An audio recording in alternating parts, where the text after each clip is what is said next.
We got Dario with us, and we're going to be talking about the limitations of typology, the good stuff, the bad stuff, and where we see it going in the future.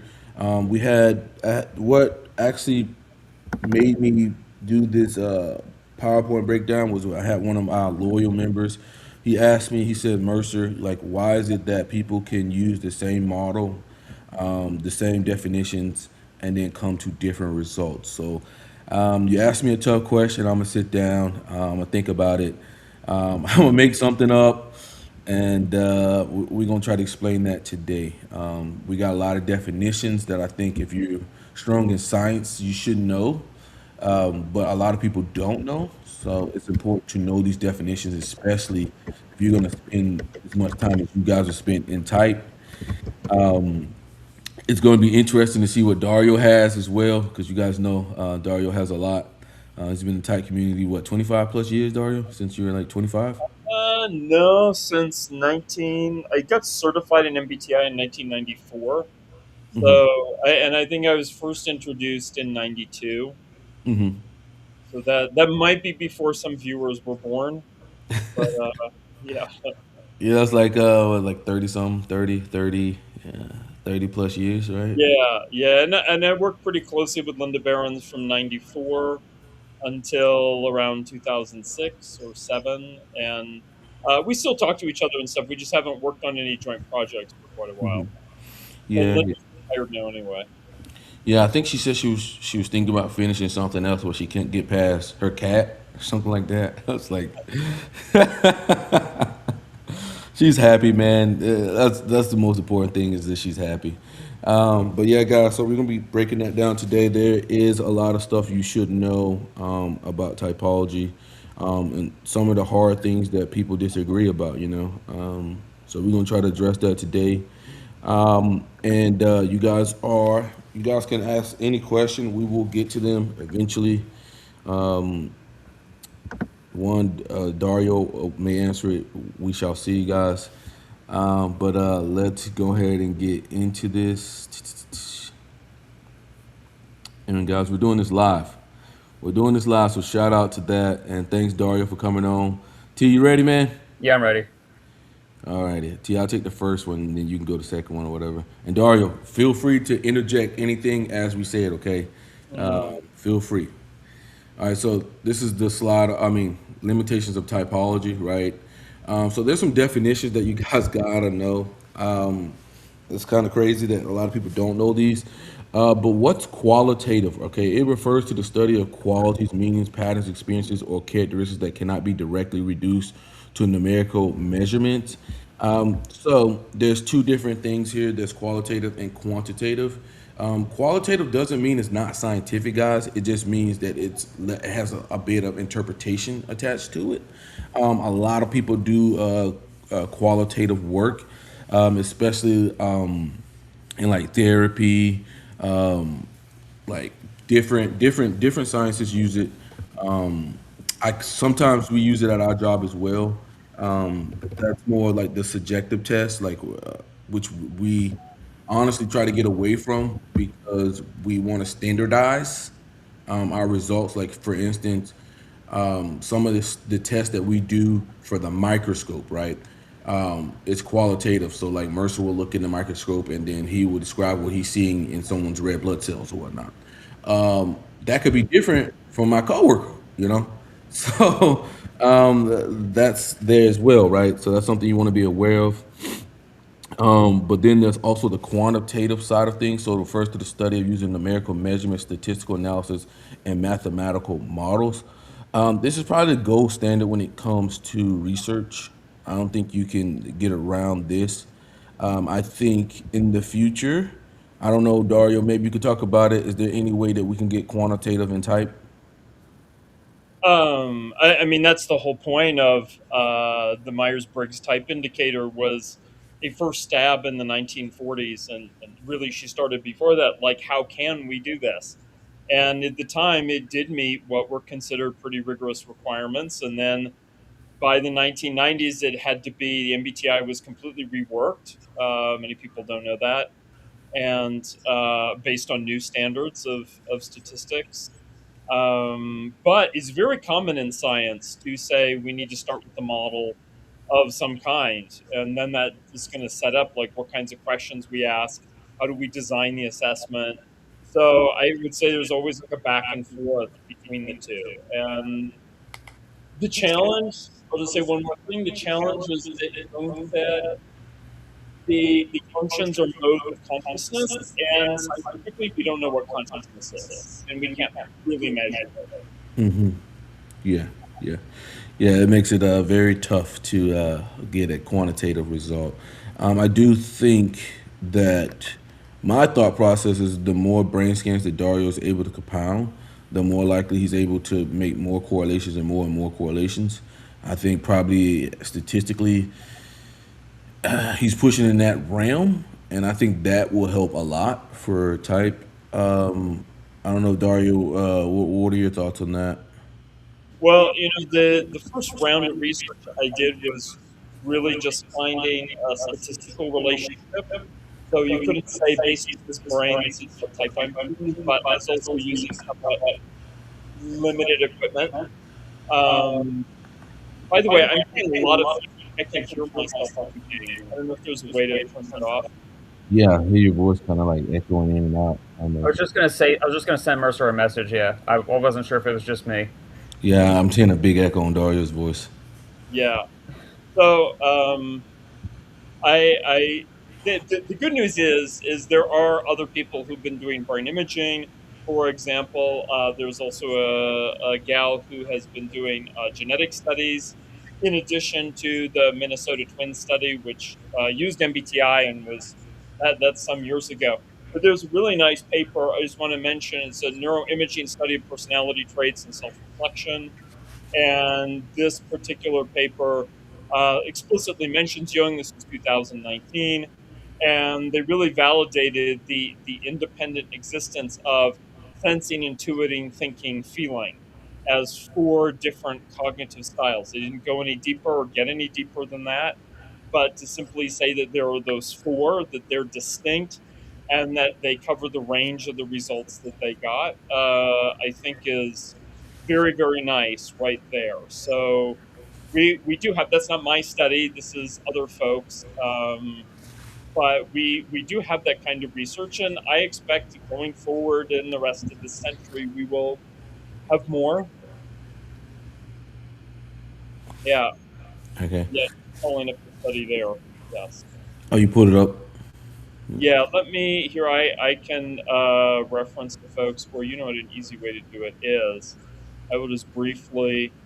Uh, If you pull it up, I can add it up here. yeah, yeah. No, that's the Japanese translation or something. Okay, where is this? It's always a challenge when it's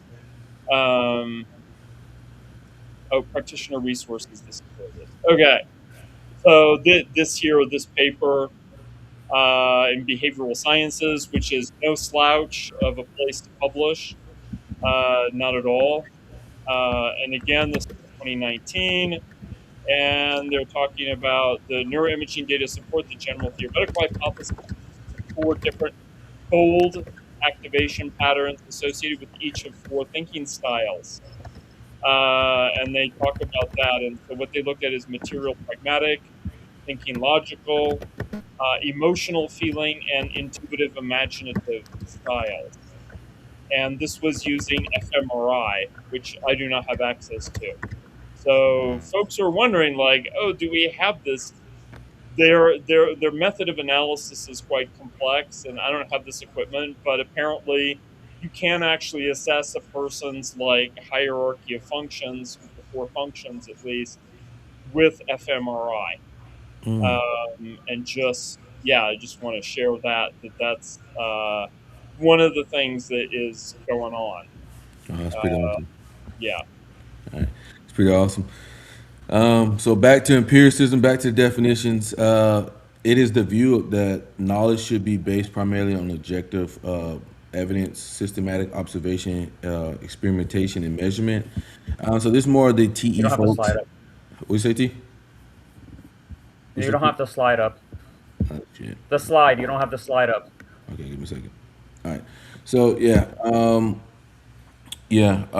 is more the TE people here, but it's very important to bring the empiricism to type. I think we do have a lot of people like in the socionics people that kind of get in the TI land a little too much, but there has to be some empiricism attached to it, especially if you want it to be accepted. The big word next is subjective, which I don't know how people get this wrong. Means that a conclusion depends on personal judgment, interpretation, or perspective rather than being completely independent of the observer. I think there's many different ways that subjective is thrown around in type. So, for instance, when they talk about TI versus TE, right? One is subjective to the user, right? So you got to understand these different terms are being thrown around in different ways, right? And that aspect is just talking about okay, TI is it's all about that one individual, while TE is about like the collective, right? It's more objective. Like so, if you're talking about SI, it's more subjective, while SE is more, what can we all count around us? What is observable fact. The FI is subjective, FE more collective focused. So that's what they mean in that sense, but that doesn't mean that's not the same thing from a scientific perspective, right?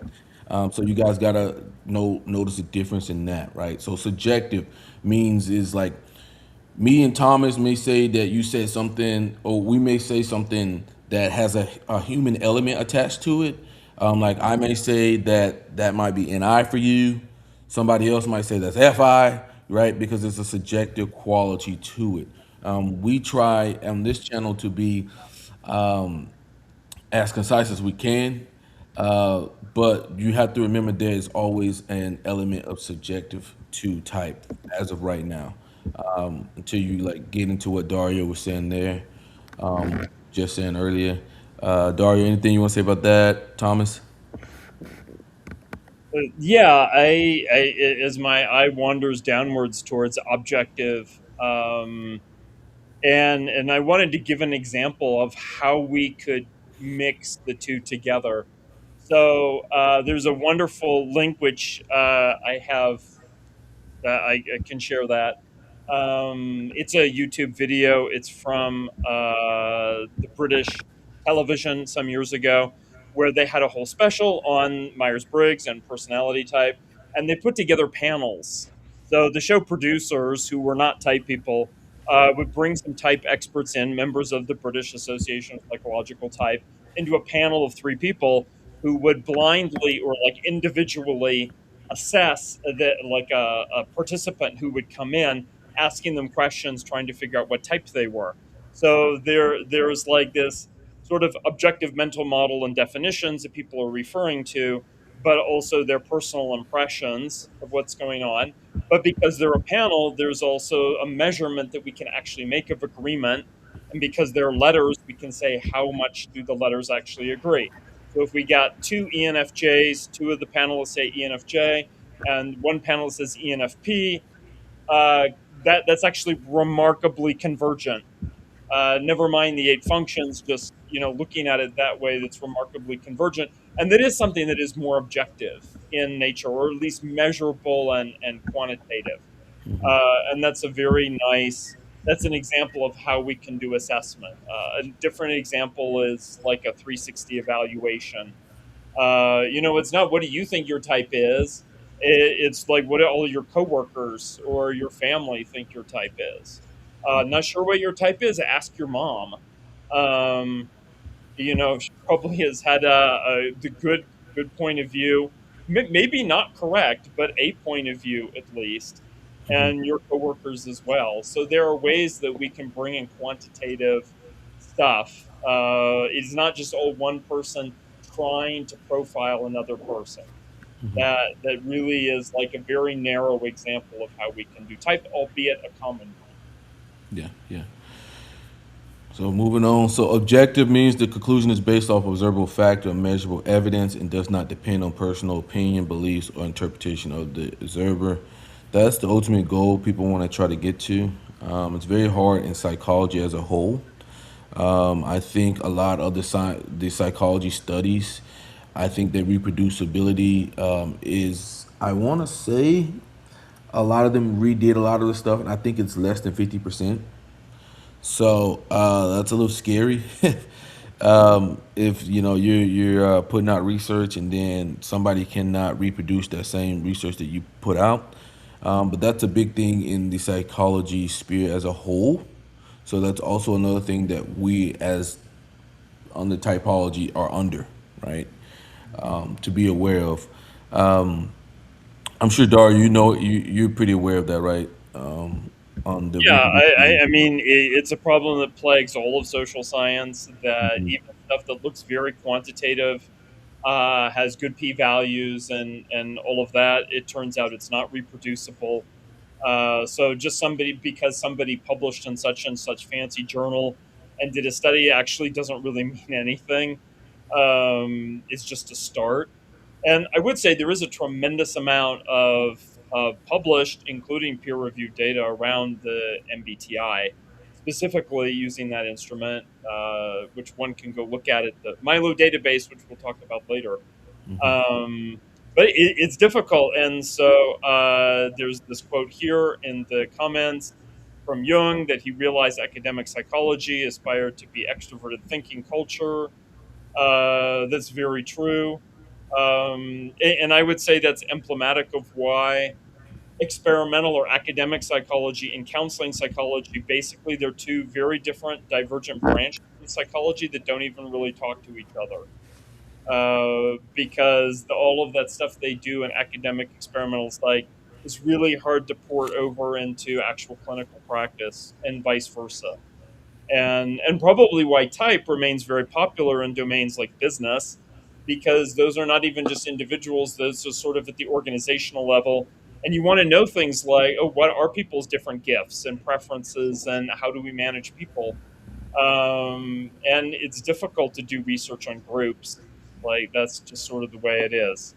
But yeah, as said here, the replication crisis is wild. It's not even just in social science.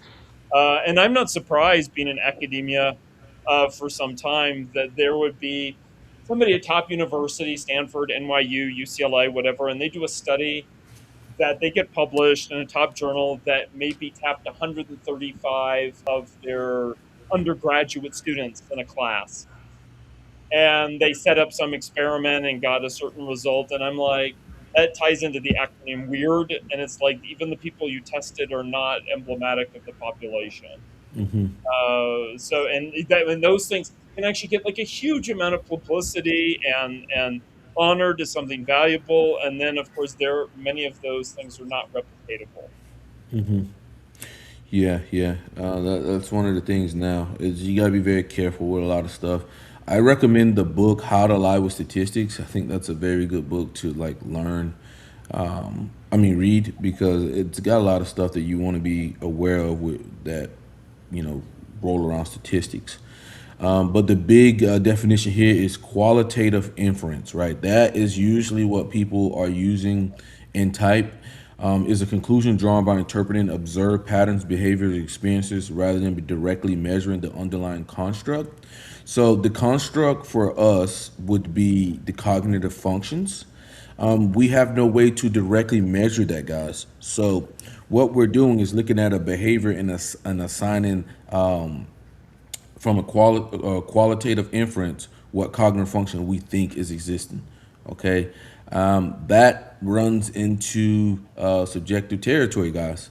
We're gonna get more into that, but that's gonna be the main thing that goes on is the qualitative inference. There's no way to measure cognitive functions as of now. Am I wrong, Dario? Directly measuring cognitive functions? Directly measuring them, no, we can't do that. And now I do want to say, in the discipline of cognitive science, which is not personality psychology or even usually in a psychology department, in cognitive science, they do have methods for assessing cognitive, what they call cognitive processes, but those are lower level processes, like sorting things alphabetically, or how to pick out what are called oddballs in the environment, like how do people move their eyes, like that kind of very low level kind of stuff. So we do understand in some cases like how those work in the brain and process wise. We also understand that there are these broad cognitive biases that people have, like we see in economics.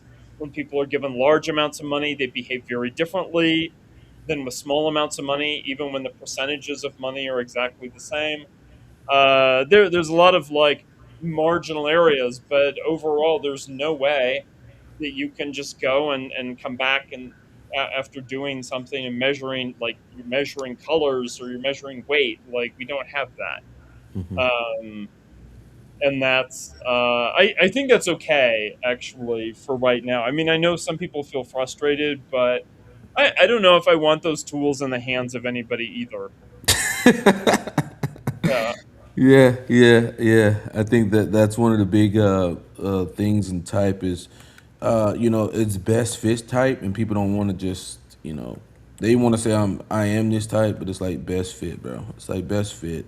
More than likely, I think people want 100% certainty around type, and I'm just sorry, it's not there right now. T, you want to take these definitions? Sure. All right. So first, we have confirmation bias. That's the tendency to notice evidence supporting an existing belief while ignoring contradictory evidence. That can be like a major problem when it comes to typing.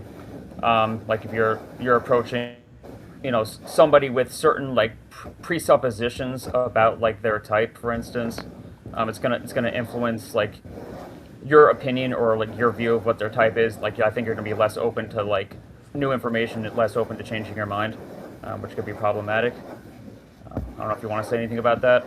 Yeah, I think we've had it several people come into our typing sessions, and they have a confirmation bias that, like, for instance, when we see a lot of ENFPs, I think they're INFJs, and then they'll talk about like going to a store and then going down all the aisles and then just letting things flow. And I'm like, yo, you do understand that like that's a like negative for IJ. Like IJ kind of is very big on certainty. Like they're very big on it, and you just like flopping around.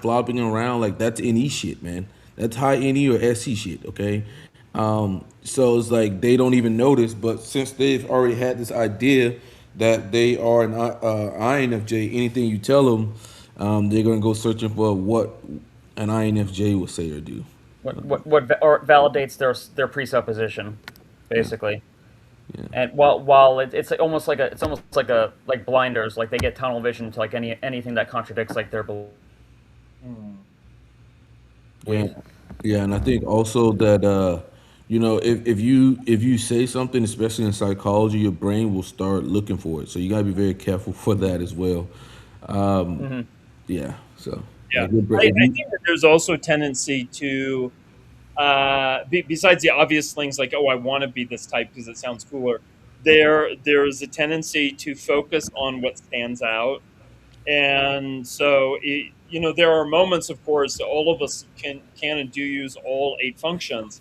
So if you think of like an INTJ who's in a particularly like argumentative mood, so they're using we would, I mean, going jumping ahead a little bit to BB's model, like they're using ready. introverted thinking in sort of a caustic, directive way, or defensive way. And somebody say, "Oh, well, see, he's using introverted thinking." Sure, yeah, he's Hmm. using introverted thinking, but Yeah. you're focusing on something that's an exceptional case. If you actually add up, in different situations, how the person expresses themselves and what they rely upon, you'll see that that's simply a defensive mode.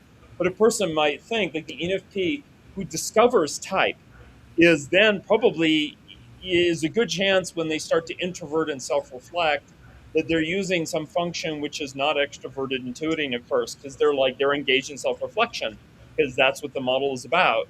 And then they're going to see like, yeah, it could be like this or it could be like that.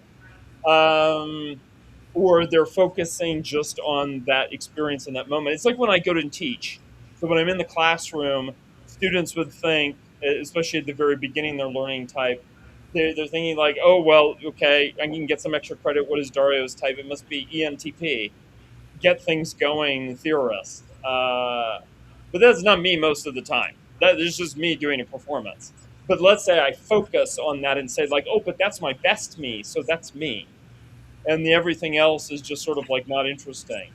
So I think that sometimes people can focus on what they think is their best self or something like that, and they're actually going to get a different result. Hmm. All right, T. Yeah, well, just not to get off topic, but that kind of reminds me about the whole question of authenticity. Like, what actually is your authentic self? Oh, Yeah. shit, T. And T. I think to a great degree, what people consider authentic is just it's kind of like what you just said. It's like the part of their self that they want to consider authentic. It's like I think it's hard to actually get to like the core of what that actually means.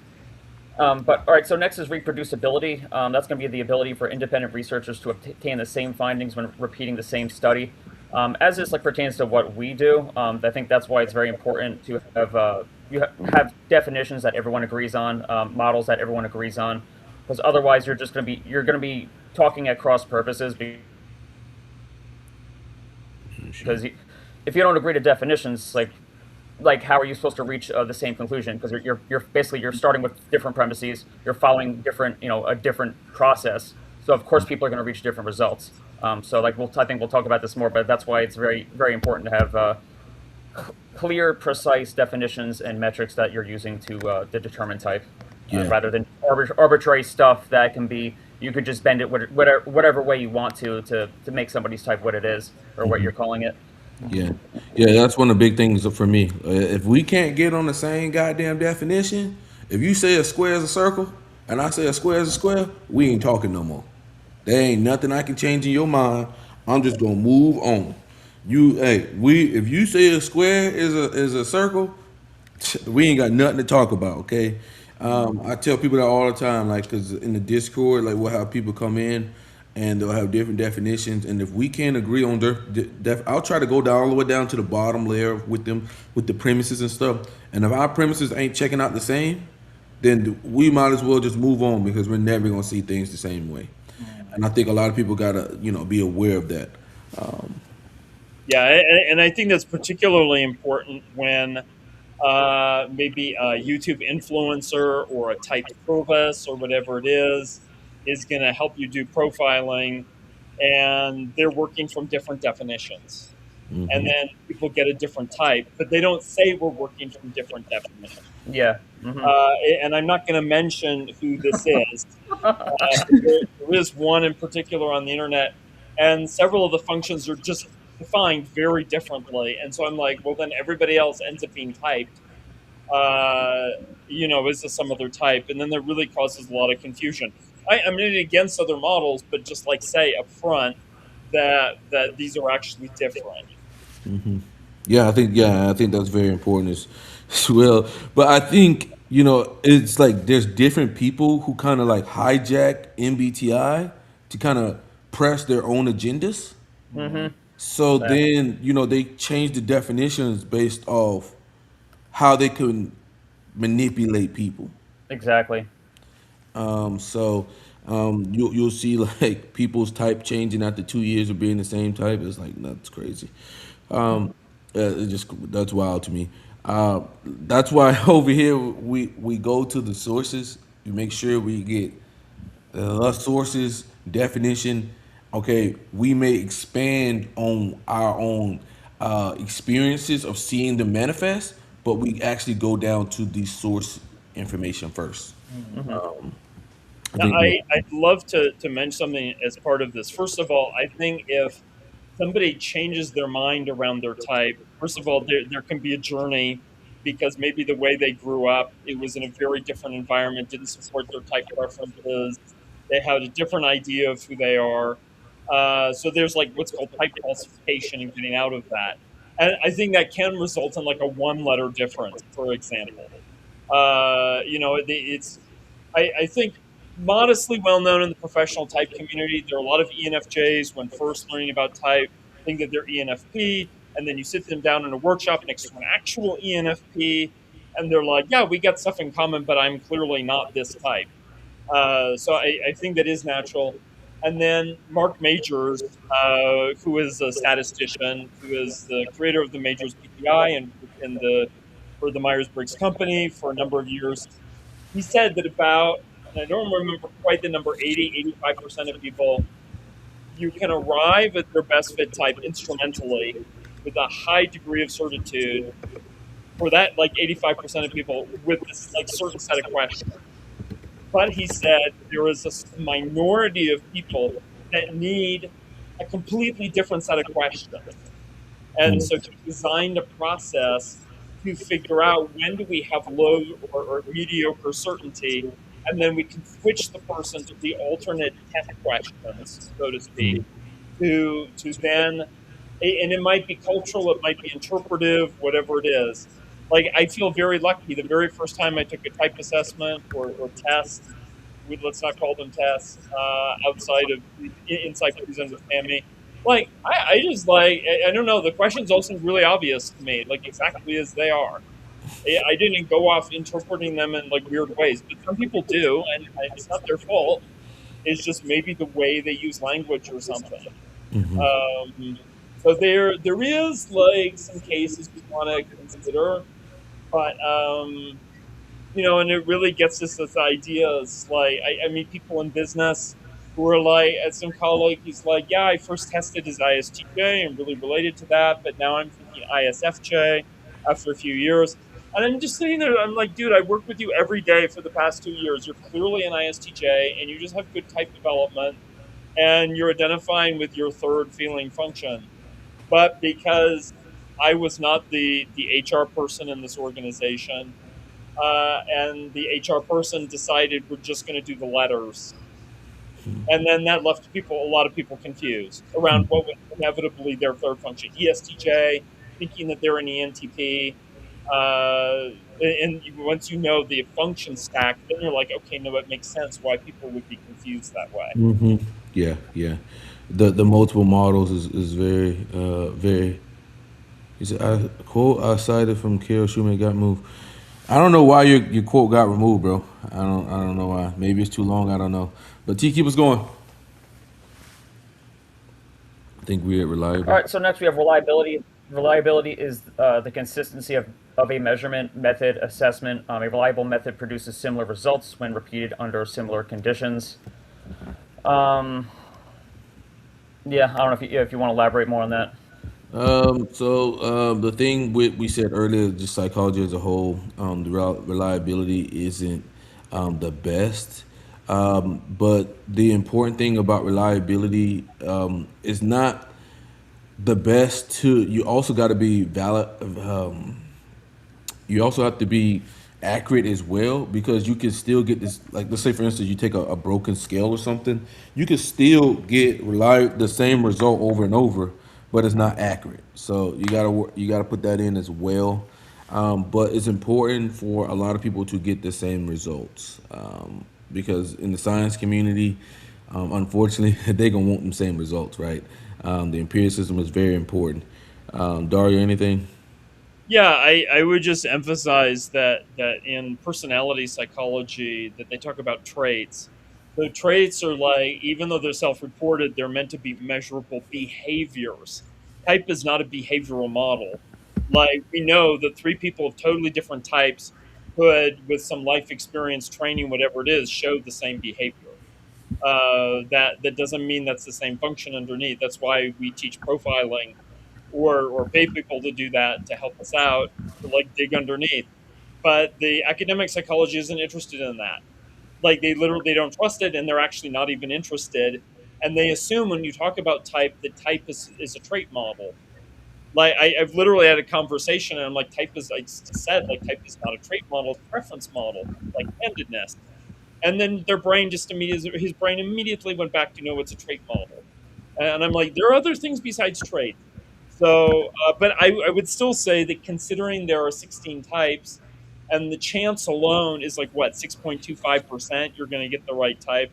That even if the MBTI results performance are not amazing, whether it's 45% or 85%, tends to fall within that range. It's still an amazingly better job than 6.25%. And I think that when we're trying to get at something deeper underneath, we have to give responsibility to individuals for self discovery as un-American as that turns out to be. Uh, I mean, Americans will pay $200,000 to go to school for 4 years to get a degree in social science, but they won't spend 20 minutes thinking about what personality type am I actually. Maybe we should charge people in order to figure out what their type is. I mean, to make them figure out what their type is. Then they might pay for it. That would be very American. They take it Hmm. more serious then. They'll take it more serious then. That's right. They're like, I'm paying for this process. I better figure out what my type is. Yeah. All right, T. All right, so next is validity. Validity is the extent to which a measurement method or assessment measures what it claims to measure.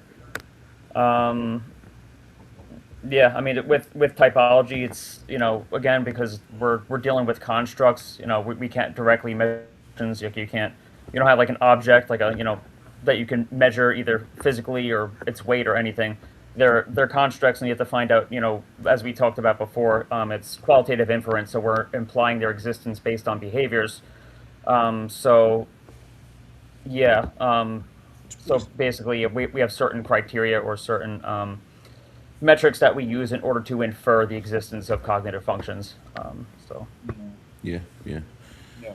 I do want to mention there is a concept called internal validity, which means, for example, if you like the cognitive processes assessment at keys2cognition.com, that has like a number of questions for each of the 8 functions. So we can go into statistical analysis, and we're going to expect that all of the extroverted sensing questions, if a person rates highly on one of them, statistically, they should rate highly the other ones as well. And if we do that to the whole instrument over many tens of thousands of people, we better get internal validity. Now, again, that doesn't mean that means that the categories that we've designed in are valid, like they do line up with each other, these different questions that assess different things. Is that really the person's type? I mean, then that gets it, like, is our design criteria correct for the assessment? Like, we can't really know. But there is internal validity that is a thing. Okay. All right, T. all right, so all right, what's next? We have Operational. yeah, we have operational definition. So that's the precise measurable description of how a concept is identified, observed, or measured in practice.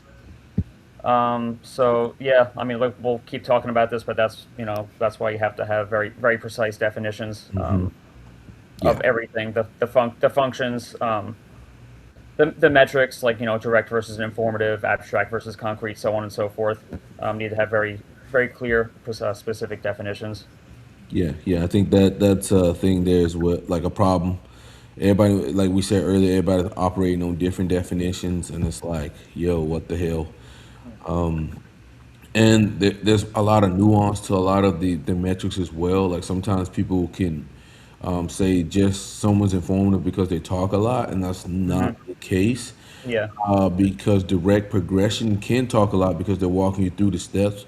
But what I've noticed is that it's usually closed ended, right? You can't really misinterpret what they're saying. You can't really shake it around.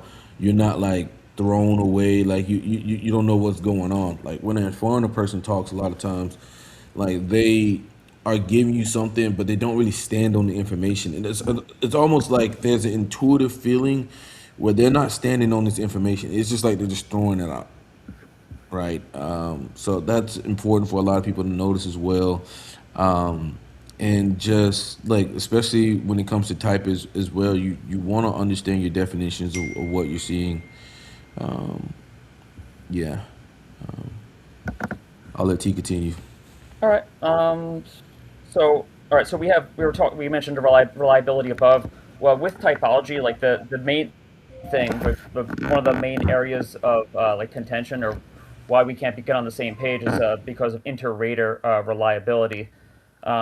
So different people reaching different conclusions essentially. So that this is the degree to which independent observers or evaluators reach the same conclusions. Um, Essentially, when they have the same evidence. Again, like this goes back to if people are using different models or different definitions, they're not going to reach the same conclusions. Or again, because typology is a subjective, it's a qualitative inference, which is subjective. So even if hypothetically people could start with like the same definitions but reach different results. Again, I think depending on a number of things, skill level, so on and so forth. Yeah. Yeah. And this is where I would mention, and I'm trying to find the link for this British study, or not study, but the show, which folks can watch on YouTube. Here it is. That used a panel of three people, and actually there was quite good inter-rater reliability. But what I would focus on is that all of the people on that panel, essentially anyone my age or older, which was all of those folks, that we all trained with type in person with people, both with the trainers, with the fellow students who would also become type users, and then with the clients or sample clients. And it's a very different way of learning. Like there's like immediate and group feedback and observations, and you're seeing the whole person, their body language, all of that. You're not just seeing like this view of from like the chest upward. Um, and so I don't know if people learning on the internet today, because that's how people generally learn type, are going to actually have such good inter-rater reliability. I don't know. Um, and here it is. I found it. If PDF will actually let me copy this, there we go.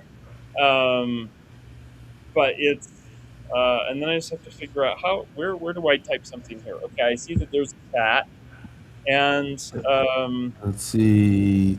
can we chat? Can we post something? I'm not sure exactly. I don't think I've ever done it before. Shit. I think you can chat in the what's called. I think you can post it in there, Dario, into the comments. Okay, because there's like a search bar, and there's a private chat option or group or yours. I think you just go to the I think you can go to comments, right? I think you can. Oh, maybe you can't respond. Okay, well, let's see if it appears, or does that only appear to you? Let's see. Oh, let's see private chat. Oh, I'll to put it the in there. group. Okay, no. I think maybe I got it. Okay, did something appear now? I see something there. I'm gonna go ahead and copy it and put it there. Let me go ahead and put it into. All right. For anybody who wants to see this, I'm putting it in the comments. Boom. All right, Dario, we got it. I put it in there. There we go. Yes. Hopefully that's still up. It's Um, yeah, it is a really good piece. I mean, it's a whole hour-long show, but it's very nice. Yeah, lots of fun. all right, TT. This big one here. All right, so next, yeah, what's up? The next one is a big one. Oh, Yeah. falsifiability. Yeah, this is oh yeah. As far as what typology is and where it's going, yeah, this is pretty big, pretty important. So just 1 second. In order for something to be scientific, it needs to be falsifiable. So I think that's a big question with typology. Um, I'm sorry, I can't. Our pictures are blocking it. I was trying to. If you maybe you just read this one, I can't read it. I got it too. Pictures are blocking. No, I didn't know. Yeah. I thought you had the PowerPoint. It's probably deep down there. Yeah, It's called. I did. So falsifiability is the ability of a theory to be proven false through observation of experiment. So essentially, guys, you have to be able to say where something's absolutely wrong, and be able to actually see that, right? A lot of times in type, people can move their ass around to cover any base, right? Because they don't know their hand for their ass. Like you have to understand, like essentially, when someone's type isn't matching, right? Like say for instance, you talk about somebody's an INTJ and they have no vision. They have no vision. Okay, that's probably a problem. Okay, or they have no certainty of their life. Right, that's probably a problem. Like me and Thomas are thinking about making a red flag series, and basically, it's just things that I've noticed over time in the type community. Like, let's say if I type somebody something, where would I say that this person's wrong? Like when I originally typed Kobe Bryant ISFP, right? What stuck out for me and made me go change his type to INTJ is I said Kobe Bryant got better better NI than 99.9% of INTJs. That's a red flag, you know. If but you can in type you can kind of move anything around and kind of verify it that way.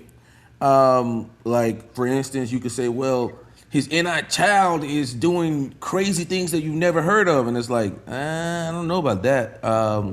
You know, especially if you watch or listen to Kobe, it's all about he's even if you listen to Kobe, it's INTJs will give you a system that can work for anybody, right? Because they kind of they have very weak SE, so like they try to reduce the amount of like someone being special, right, or like outperforming anything else. So they'll make a system, and Kobe's system essentially was I know that I can get somebody in the long run if everybody else is training 2 times a day and I train 4 times a day and I do that over the course of years, nobody can catch me, right? So he's overcompensating for his SC inferior because somebody like LeBron James, who's higher in SC, he doesn't have to do that as much, right? But Kobe, he's thinking strategically. He's thinking, okay, if I go and work out 4 times a day, I put in all this work, and I go through all these scenarios. And if you listen to Kobe, he'll tell you like, essentially, I'm preparing for anything that's unknown that could happen on the basketball court, and that's that any opposing coming out, making sure that if anything does happen, he can go to something he's done before in his practice, which you will see INTJs do, right? Especially if they're good at any sport or anything like that, they will be maniacal in the planning process, so that they will not never be exposed to being in the moment. So it's like a essentially overbalance there. But that was a red flag, right? So if I would have stuck there and said, well, um, he's an ISFP, and then kind of pulled type around to fit ISFP, that'd be wrong. You had to have a construct for something to be false. I don't know if Dario or Thomas want to get into that. It is an interesting question. Like, what does it take to absolutely say a person is not a particular type? Um, or set of types. I mean, I can certainly think back to many times over the years working with people where I'm like, there are 3 out of 4 quadrants, whichever quadrants you're dealing with, that person is not in those quadrants. So being able to say, well, this person is clearly an NF. Like, what kind of NF? Sometimes you encounter the person, you're like, I don't know at first impression what kind of NF, because there's like something I don't know. They're like a well organized and unusually confident INFP. So are they an INFJ or ENFP or something like that? But I don't know what the reason is. I have to think about it. But there are many times when I can quickly exclude ones, and I'm not going to go back to those. And I think a lot of it has to do with using multiple models and saying when we use temperament or when we use interaction styles, or if we're looking at like function pairs, like you would with Quadra, then that there's always that in one of the models is going to be like, yeah, clearly this person in this model is this one, and that's going to narrow it down to like 4 types or whatever, and then it excludes all the others. I think in practice that is something that happens a lot for me because I'm using multiple models and I'm trying to figure out the angle, which usually comes pretty quickly, in which model are they the clearest, and then that eliminates a lot of options. T, anything, or you want to move on? Yeah, I'll just quickly mention. No, I'll say a couple things. So yeah, as far as falsifiability, that's one of my major problems with socionic. I mean, unless if there's any socionics experts watching, drop it in the comments or whatever. But anytime I talk to people in socionics, it's like they can't give me like a model or system that would allow me to like apply the same standards and see if I can reach the same conclusion that they do. So that's, I mean, that's why I can be pretty dismissive towards socionics. I mean, I think it gets the definitions of certain things wrong, and when again, I guess we'll just keep repeating that. If you're starting with incorrect definitions, you're not going to reach the same result. But yeah, so I think that's why it's important to have a model that we agree on, and definitions that we agree on.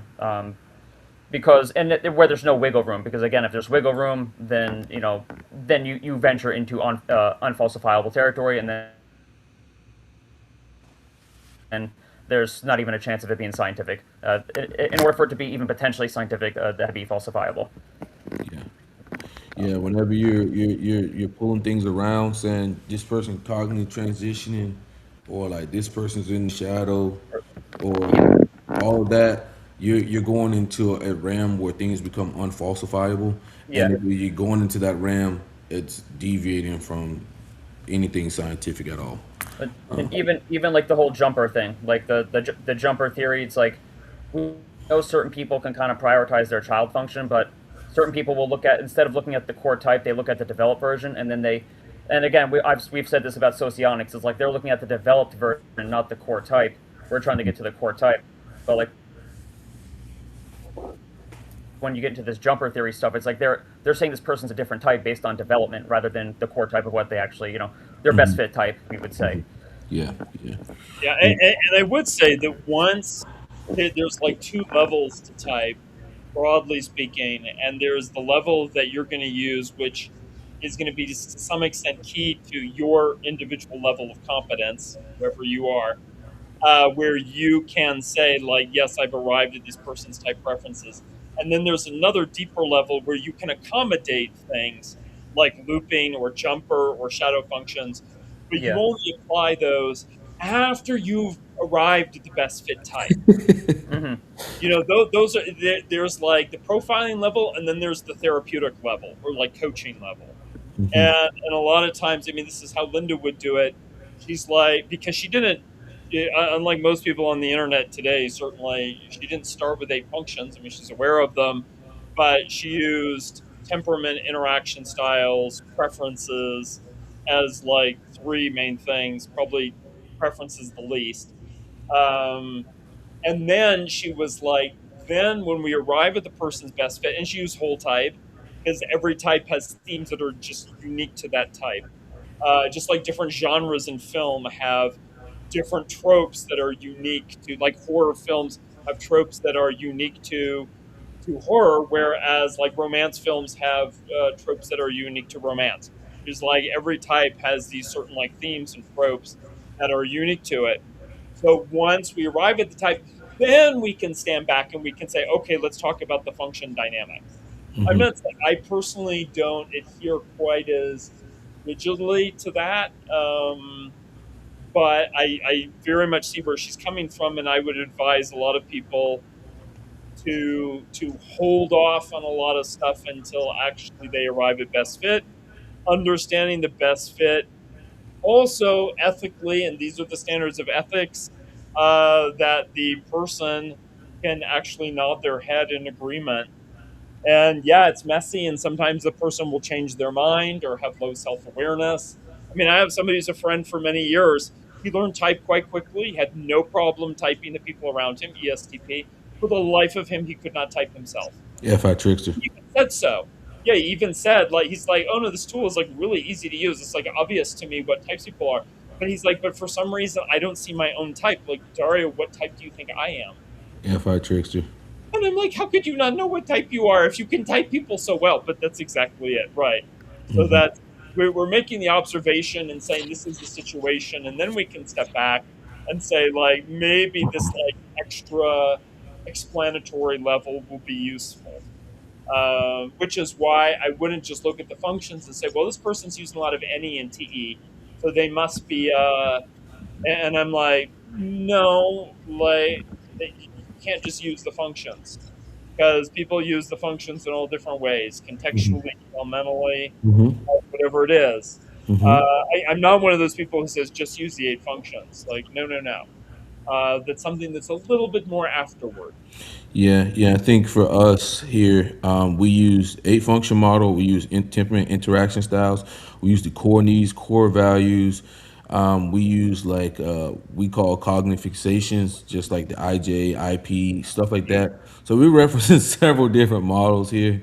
I think that's like the best case there. And then like all like holistically, what are you looking at as well? So there's several different models that a person should use to like use type. But let's move on. The last page definition, guys. I know you guys love these fucking definitions, so I'm just gonna go through them. So scientific model, a simplified framework used to explain or predict aspects of reality.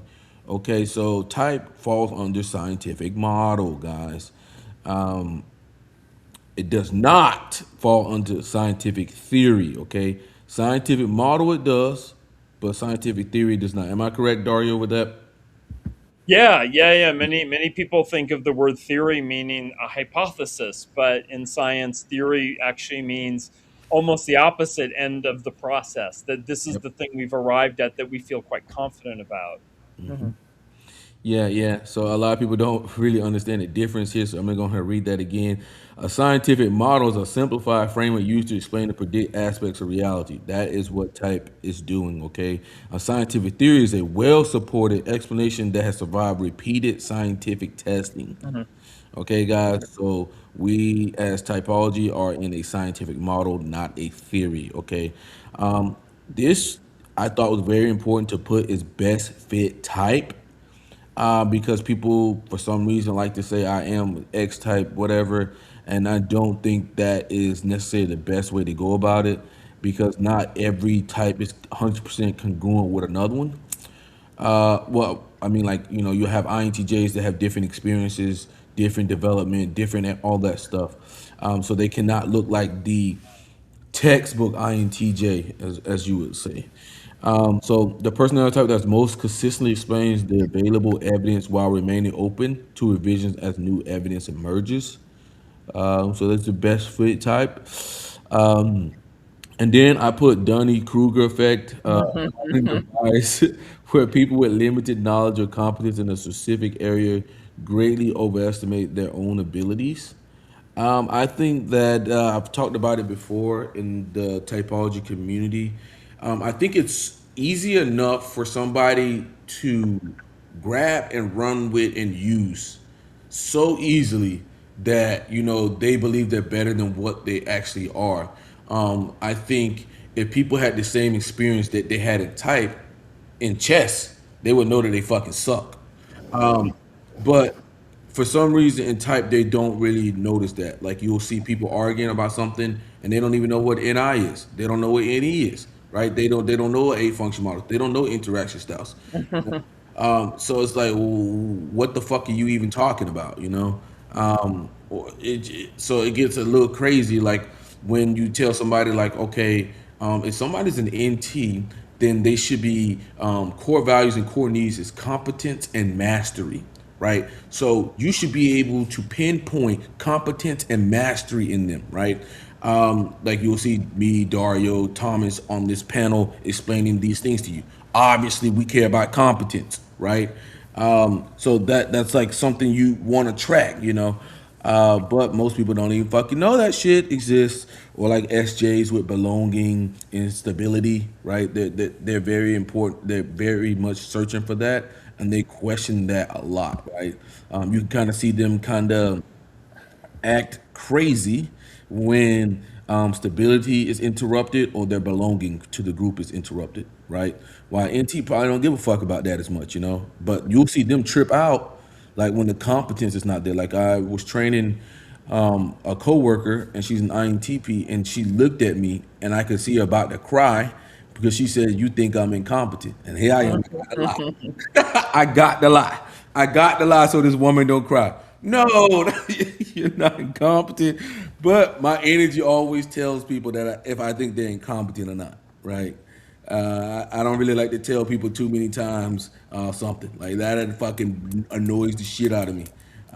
As my mother said, I like to think you should get it a couple. It should take you a couple times to get something. If not, then I'm starting to get annoyed. But these are also things that multiple people don't even know.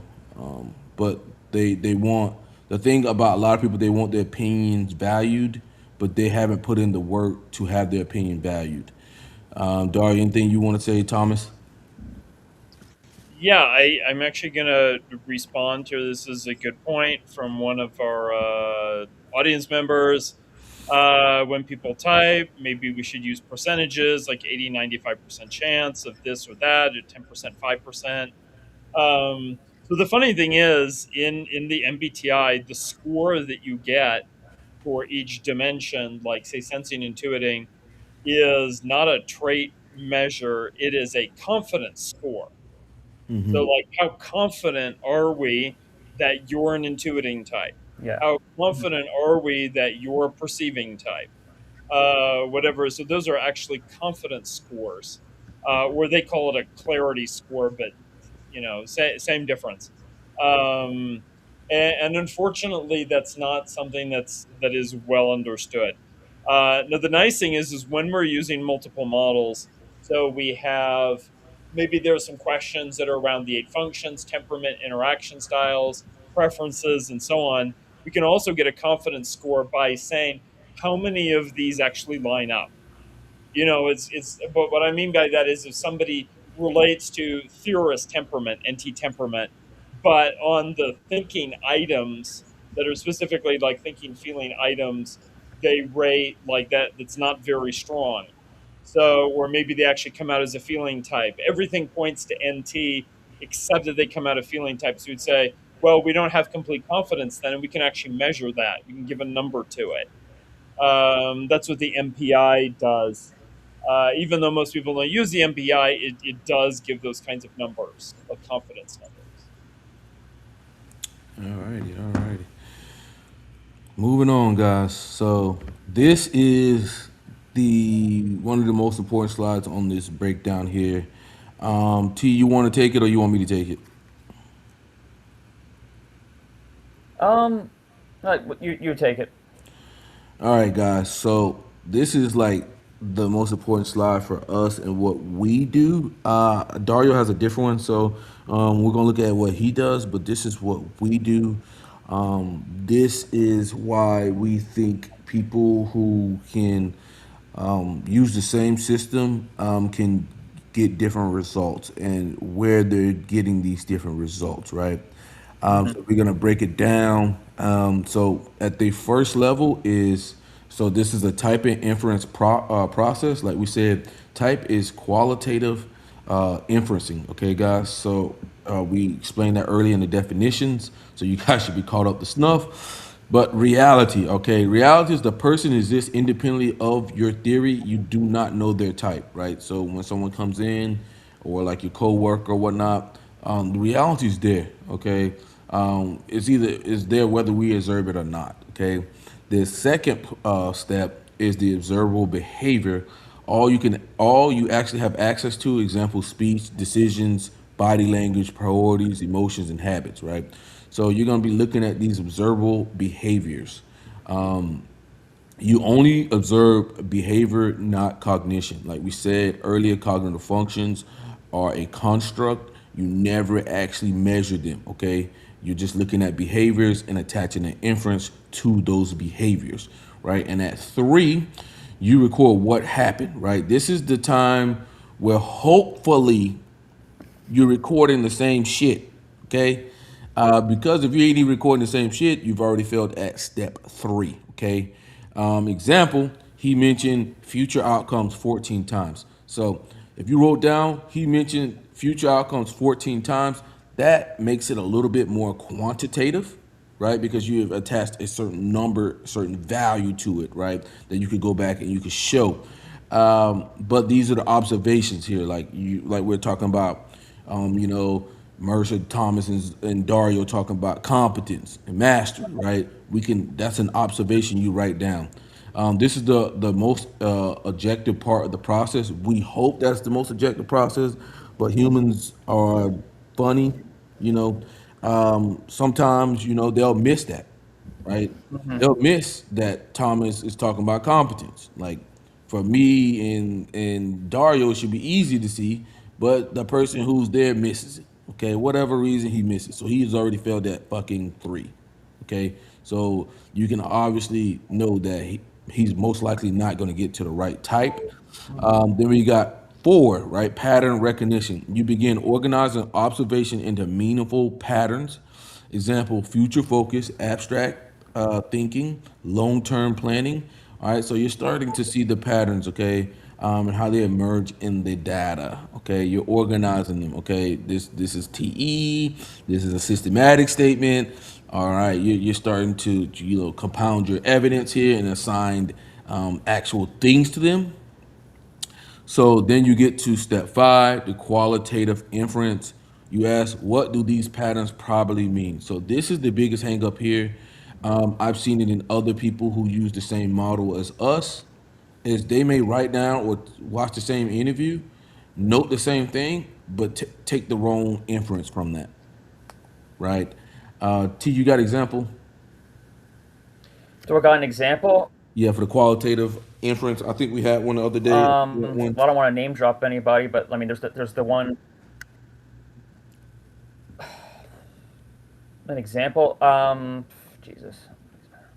So I'll just say, like for instance, Well, there was that like the Robert Greene thing. I mean, that comes to mind. yeah, yeah, like when you can't even, like for instance, when we were talking about Robert Greene, right?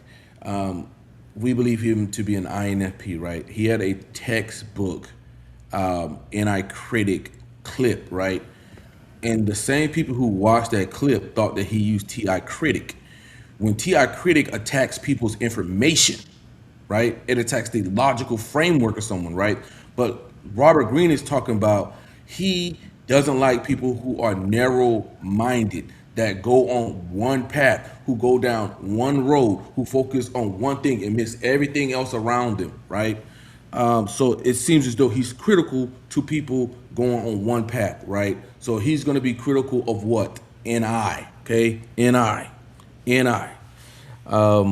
But you can make the qualitative inference that that's TI critic because your experience isn't that great, right? So this is what subjectivity enters here. Different interpretations are possible, right? So that's where it blows up right here. Usually at step 5. What you saying, T? No, I'm just agreeing, and this is I mean, like you said, this is kind of where things can kind of get screwy because subjectivity enters, and like they're looking at the same information that we're looking at, but because Robert Greene used the word stupid, they think it's TI critic. It's like there's more nuance to it than just use the word stupid, and that's where I think skill level and experience comes in. Yeah. So you have to realize that all critics thinks people are stupid, because they look at dysfunction and they look at it. I see it as a bad cop. They look at people and they're just like, oh my god, like this person's so bad at this. This person's so bad at this in their You said own. bad cop. I mean, a cop where they're like, a Yeah, yeah, super strict cop, like not a bad cop, but super strict cop, right? yeah, Well, they're just like, this person is so bad at this. This person has to yeah, be removed. yeah. I gotcha. So like you will even see it with ENFPs. If they notice that you are bad with FE, they may say you're fucking this person is stupid. Like how could you not see this, right? Oh yeah, seen it That's before. Yeah, just, they blow up. yeah, like that is just the orientation of the critic is to call something stupid. But like we say, if you don't have understanding, you make the wrong qualitative inference here. Okay, then you have the hypothesis. You form a tentative conclusion. Example, my current hypothesis is that this person is a INTJ. A hypothesis is proposed, not yet proven. And then we have step 7. Shout out to Dario because he told me, Mercy, you got to put step 7 in here. I kind of have a glazed over that, so thank you, Dario, for that. You actively test the tentative typing by asking targeted questions, comparing competing hypotheses, and looking for evidence that could confirm or weaken the conclusion. Ask a discriminating question designed to separate INTJs from a plausible alternative such as ISTJ or an INTP. For some reason, I kind of like glazed over this because it's just something we do naturally, but then Dario's like, bro, you can't skip this step. So we put it in. Shout out to Dario. Thank you for that, Dario. The hypothesis is challenged, evidence can confirm, weaken, or overturn it. And then the last one is the type classification, which everyone loves to be told what type they are. You assign a type, example, INTJ, ENTP, ESFJ. This is the end product of the reasoning in the process. Obviously, you guys love that part, but there are errors throughout this. We're going to go where the errors can occur. So, selection bias. You may notice only the evidence that stands out or confirms your idea. So, that's a problem, okay? That's cherry picking and shit like that. Confirmation bias. You may favor patterns that support your existing beliefs. Obviously, if you go in thinking that somebody's an ENTP, your brain's automatically gonna go in there and start pulling shit that says this person's an ENTP. Observable bias. Your expectations may influence how you interpret the data. And alternative explanation. Other factors, stress, experience, culture, skill, situation, might explain the behavior instead. Okay. So this is the typing inference model that we use mostly here. I think Dario has a different one. Right, Dario? I think you got another one, right? Yeah, I have another slide I'm going to show people. I don't disagree with this. I think it's perfectly fine. And if we're to put sort of the essentials in a linear order, I would put them very, very similarly. I just know that after years of doing profiling, there's a lot of like, I don't necessarily do it in a linear way because there's just so much to consider. Um, but there are a lot of little pieces, even like sub steps that we could put in here. For example, and I'll give an example of a sub step. Um, is if a person comes to me and they don't know what their type is, and maybe they're not even that interested, but they want to do a brain imaging session. We do the brain imaging session. We then sit down and I say, okay, like look at these 8 cognitive processes. And I have your brain imaging results, and they don't tell you what your cognitive processes are, but they're going to help us like add a lot of information to this. But before you self reflect about where you fit, I would like you to think about where your culture, your upbringing, your organization require you. Like, what is your culture? So I remember somebody came in, and he was from Russia originally, and I knew his instinct as he started to look at things. He's thinking like he's like an SFJ. And I'm like, well, before you get to your own type, consider what does Russian culture ask of you? And he's like, oh yeah, this introverted sensing thing, like very much so. And then there's more attention to other people's feelings and so on. And then once we get that out of the way, we have like we look at what is the person's context. Then we're like, okay, we looked at the context. We see like you come from like a very SFJ kind of cultural expectation, and that wasn't just Russian culture, by the way. That was also his like personal upbringing and so on. And then I said, now with that in mind, think about what are your type preferences. And right away he was like, oh, actually, it's extroverted sensing and introverted feeling. So those would be like sub steps that we would have as we're like asking questions, and it's like there's this idea of like getting the context, and that relates to something somebody said here too. What are the environmental experiences, the personal complexes that people have? We could do that. But yeah, if I can show my slide, well, Look, I'll right. get you guys give some comments first, and then I'll show my slide. Yeah, I think it's. I try to stay as systematic as I can to type, but like we say, we are always open to being wrong, man. It's a thing. As of now, we've never charged a person. We've never charged a person, and we've done over 200s. I think me and T are probably closing in at 300 at this point. And each one of the interviews have been at least 30 minutes to an hour long. Some even longer than that. So there's a lot of hours in listening to people fucking talk about their lives. And you know what I would say is that amount of data is so helpful aside from type that it gives you an excuse to interview and get to know people at a level that you wouldn't necessarily do unless you were like extrovert with feeling preference. That just like since you were a child, you're like, oh, tell me your story. Ooh, what's going on with you? What's going on with you? It's a great way for IN types or introvert and thinking types to like catch up. Yeah. To get an exposure to a few hundred more people in a very like personable way. hopefully, personal way certainly, that you're gaining this database of interactions with people.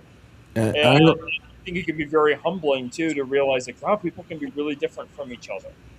Well, I would say I've noticed that. Like I've noticed that some I was just talking to some random people, and they're like, "Man, you come off like a therapist," and I was like, "Oh shit!" It's because we've done so many interviews and like we listened to so many people, so it's like it's like you can tap into like this different world that I think wasn't there. I think I was explaining that to Dario earlier. It's almost like a bike and like there's different gears and like when you first start something, you're on gear one.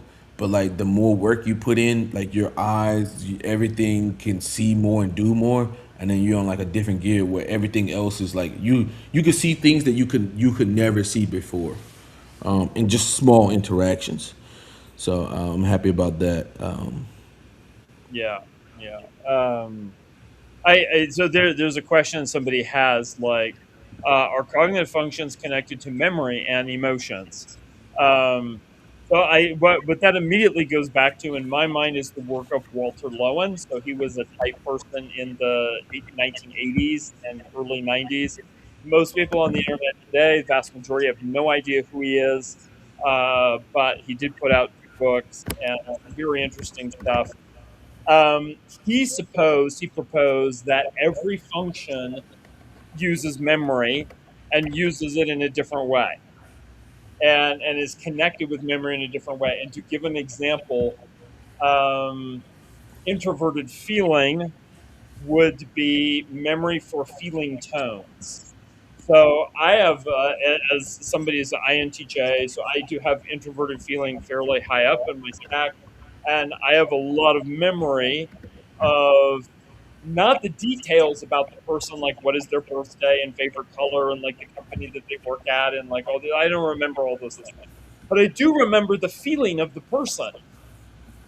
Like, and not only my feeling, like, do I like them or not, and to what extent, but what does the person feel like? What is their feeling tone?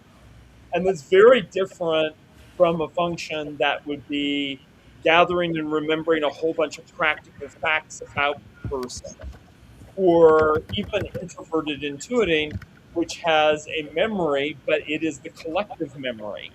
It is the archetypal memory. Well, I mean, we do. I mean, if you think about archetypes, are people are like, oh, there's no proof of archetypes, and I'm like, no, like you just don't understand what an archetype is.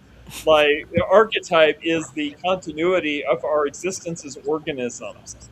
Like we have in us archetypes like the mother archetype because we've had mothers for like millions of years, or at least hundreds of thousands of years in the way we think about like a human mother or a primate mother. um, that is a very different kind of memory than feeling tones or like practical factual memories or whatever it is. I have no problem as a TJ type remembering percentage facts and figures of things. Like I love those. And of course, as time passes, they sort of, and I don't use the facts. If I don't use them, they're going to dissipate. But it's very easy for me to remember those things. So I think that yes, it's connected. I also suspect each of the functions handles emotions in a different way, and that would be a whole other discussion. But I do think, yeah, that's a great question, and the answer is yes. But every function is connected in a different way. Yeah, yeah, yeah. Well said, Dario. Where's your thing? Oh yeah, where is the slide? Okay, we're gonna share screen and the window, and there we go. Okay, so this looks very different. Uh, it's actually I'm gonna shrink it a little bit so I can see people's faces and comments. Um, but okay, maybe I shouldn't shrink it too much. Okay. Um, so I'm looking to get it at this would provide this in the center the best fit type profile. A working hypothesis, tested, revised, emerges from multiple approaches. I'm often trying several different things at once. Many times because I'm not in a formal type profiling situation, I'm in an informal situation, and sort of I have to work with what I have. If it is a formal process, then I would be more like step by step. But just overall. like with family members, friends, people in the workplace, whatever it is. So we're just going to go around, and I'm just going to highlight some things, and you all are also welcome to take like screenshots or whatever if you want. So one of them is multiple models. I do not just use the 8 functions. And I think anybody who is good at profiling knows and uses more than the 8 functions. Like, I give an example. Antonia Dodd does not teach temperament and interaction styles. The personality hacker, they teach functions. But she personally uses temperament. That, is like a thing. Just because she doesn't teach it doesn't mean she's not using it. I know they also have their firm model rather than interaction styles, but she knows interaction styles as well. So there are these different models, and they can't just be. Notice I didn't throw in here like Enneagram or DISC or something like that, because those models aren't. They're not congruent with type. And it was really. I mean, we have to give all the credit to Linda Barron's pretty much. Hey, Who Dario, you got to unpack that because someone's watching that and they don't know what congruent to type means. So you're gonna have okay, to unpack it for the absolutely. So I'll give an example of how Linda Barron's developed interaction styles. So she was aware that there was these 4 temperaments, which she learned from David Kiersey in the early 70s. And that grouped the types into 4 broad categories. And she's like, is there another way within each temperament that we could actually arrive at a more specific, like, the types, the 16 types? And so she started looking around, and she came upon DISC, and The Emotions of Normal People is the book is called. Um, and if you want to look at that book and that person, the creator of DISC, go ahead. Very interesting story. The guy also developed Wonder Woman, and he has even a whole movie made after him. But she said she's looking at the DISC and these social styles, and she said, you know what? These social styles got something to them, but they also have temperament and type stuff that's sort of mixed up in them. So she said, maybe we can take these 4 social styles and just redefine them, rejigger them a little bit, so that we actually get, say, like in DISC, a dominant or dominance in a way that actually fits all 4 types that would be the dominant types or types high in dominance. And the same for influencing, which she calls get things going. She's like, for those 4 types, she's like, let's just redefine it a little bit. She actually didn't do a lot of redefining. It was just like moving a little bit here and a little bit there. And then all of a sudden she came with interaction styles, which is very similar to social styles, but is rejiggered so that it like really can pass every test. And I remember her sending out profiles to people who were be all like, say, all of them are going to be in charge, and or let's say chart the course. Okay, chart the course.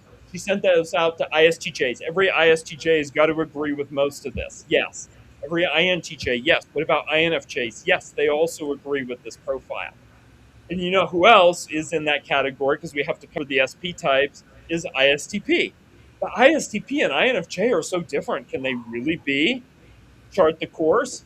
And yes, she managed to write description of chart the course that an INFJ and an ISTP can be sitting next to each other and they're like, wow, we both agree with this. And that's pretty awesome. Like, that was not an easy process, by the way. She took a number of years to go through that and do that. And I still think interaction styles is both the most obvious and the most difficult one to work with, in terms of these different models. Just like making them work like a little bit. It's like you got to do a little bit in order to bring the models in alignment. Whereas the Enneagram is so different than type. It's addressing something fundamentally different from type. There are 9 categories instead of 8. Like, already, like, you look at it and you're like, I don't know how I can get these 2 models to work. Maybe they're just very different ways of approaching looking at people. And that's okay. There's nothing wrong with that. I personally am not somebody who needs to have every human model in the world align with each other. Like, that's not what they're there for. I think people can use them together, but that doesn't mean that Enneagram is a way, like a deterministic way. It can yeah. be like, yeah, if a person is Enneagram 5, there's a good chance that they're introvert and thinking preference. but that's just like statistics. Like it's not defined. Enneagram 5 type is not defined in a way to get us to those types. So Yeah, I that's think yeah. Yeah, I Go think ahead. a lot of people like try to correlate enneagram to type, and I think what you have to do, like, because me and T have been using enneagram, you gotta evaluate them based off the system of enneagram, and they have a system as well. Like, is somebody assertive, positive reframe, compliant, withdrawn? Like, you gotta use their system, like interaction styles, to actually get to the enneagram. And just because you got a certain type, don't mean it's going to correlate to a certain enneagram. Yeah. So, So another piece here going clockwise up to huge lived example data bank. Uh, I have 30 plus years of interacting with people, and people who were very clear on those type, people who were unclear and discovered it later, whatever it is. I have a booklet out there people can find on Amazon, character and personality type, which just gives like 4 biographies of people of each type to highlight that, yeah, people come in different examples. There's a really wonderful study out there. By the way, is a very brief question. The value in typing with Quadra? The answer is yes, but you need to actually be trained in the Quadra as distinct categories in a way that actually fits with Myers Briggs and not with Enneagram. And that is in a book that is in the Teaching Tales for the 16 Types, where I talk about Quadra and how to use that with type. But character and personality type is just giving lots of examples because there was huge. So I introduced my sister to type. She's been using it also for 30 years.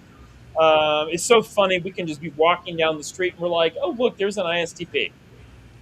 Oh, look, there's an INFJ. You just know them. It's so funny. When we went to Costa Rica, to Nosara, which is a beach community there, and we're just like going out walking around town, and we just both had this person, wow, there's so many INFJs here. You can just see them. Like they just like radiate INFJ. And you go up and talk to them. If you interact with them as if they're an INFJ, and that's an important like thing we're going to talk about in a moment called stress testing. If you interact with them as if they're a certain type, like in a slightly even exaggerated way, and they respond positively, not because I'm complimenting them, but because I'm like activating and pinging things in them that they're like, yeah, I'm like that too. But not everybody is a stereotype of their type.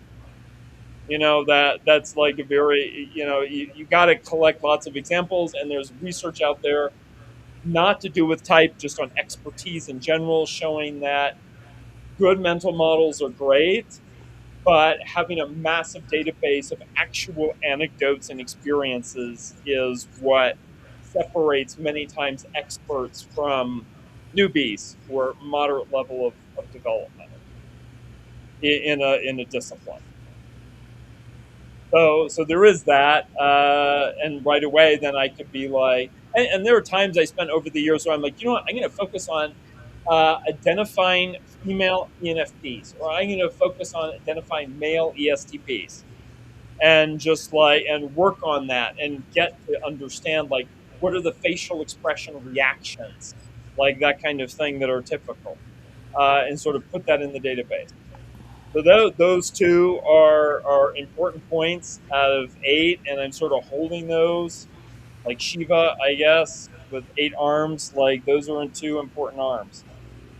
What else? Assessment results, numbers, scores. What is their score? What did they get on the MBTI? What did they get on the CPA or the MPI or the majors PTI or whatever it is?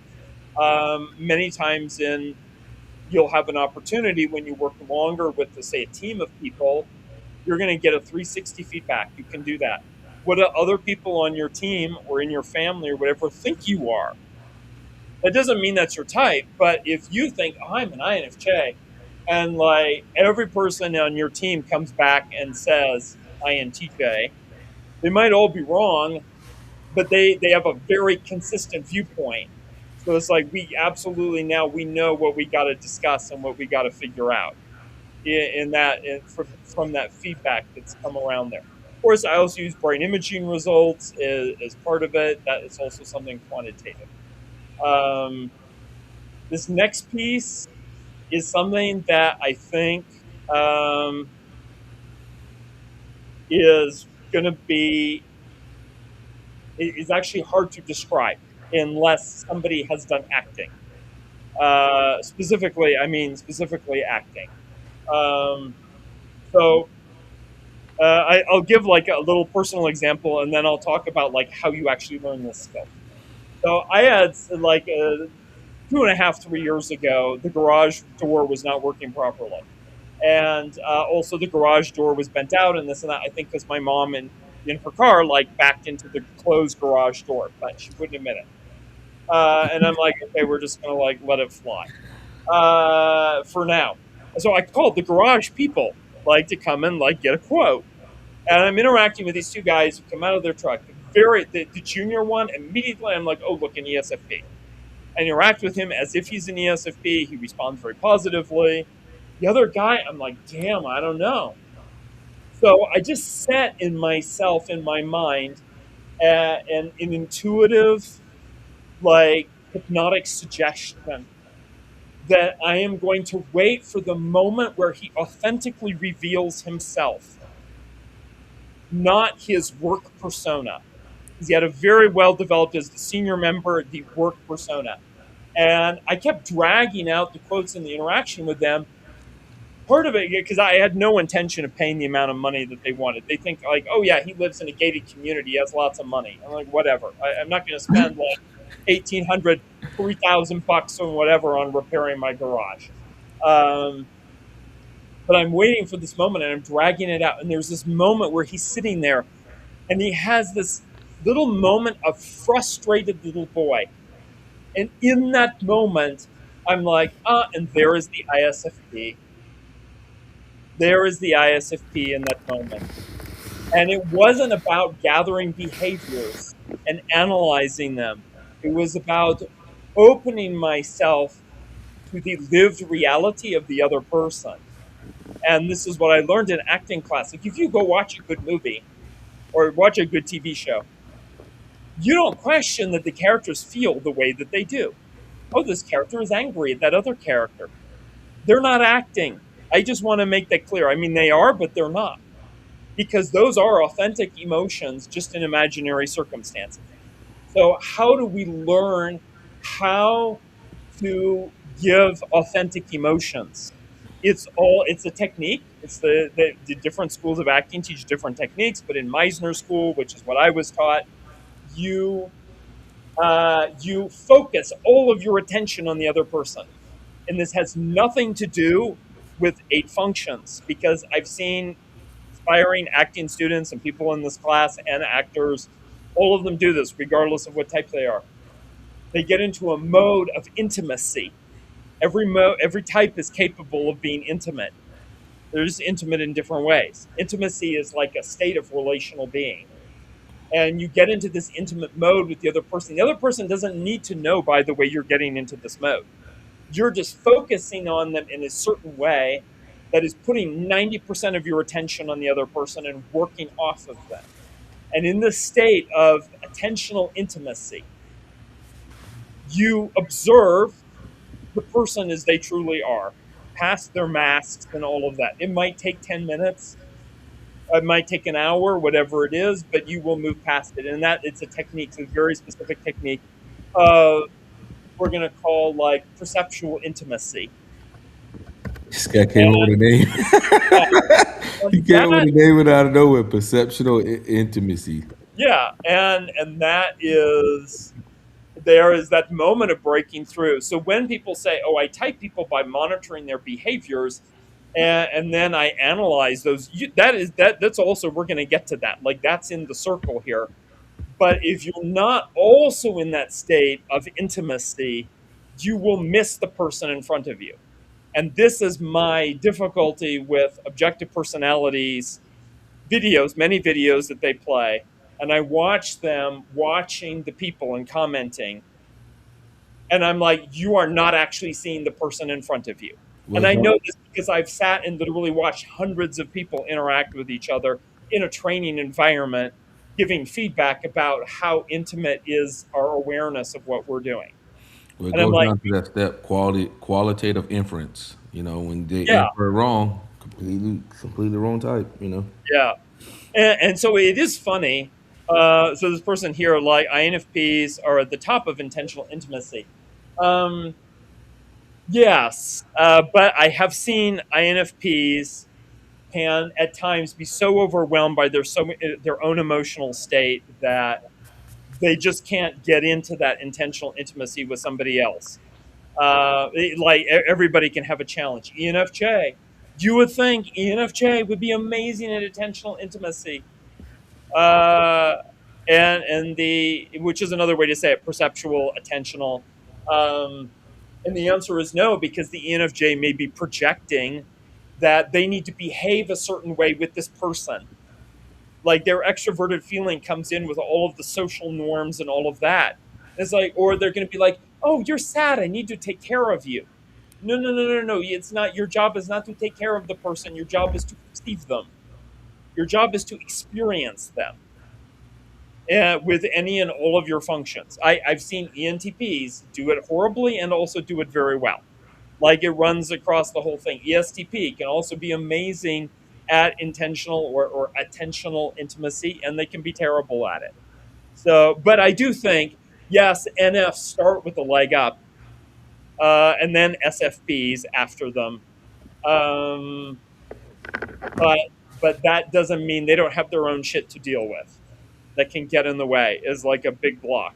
And it might be also INFP like doesn't want to actually be seen.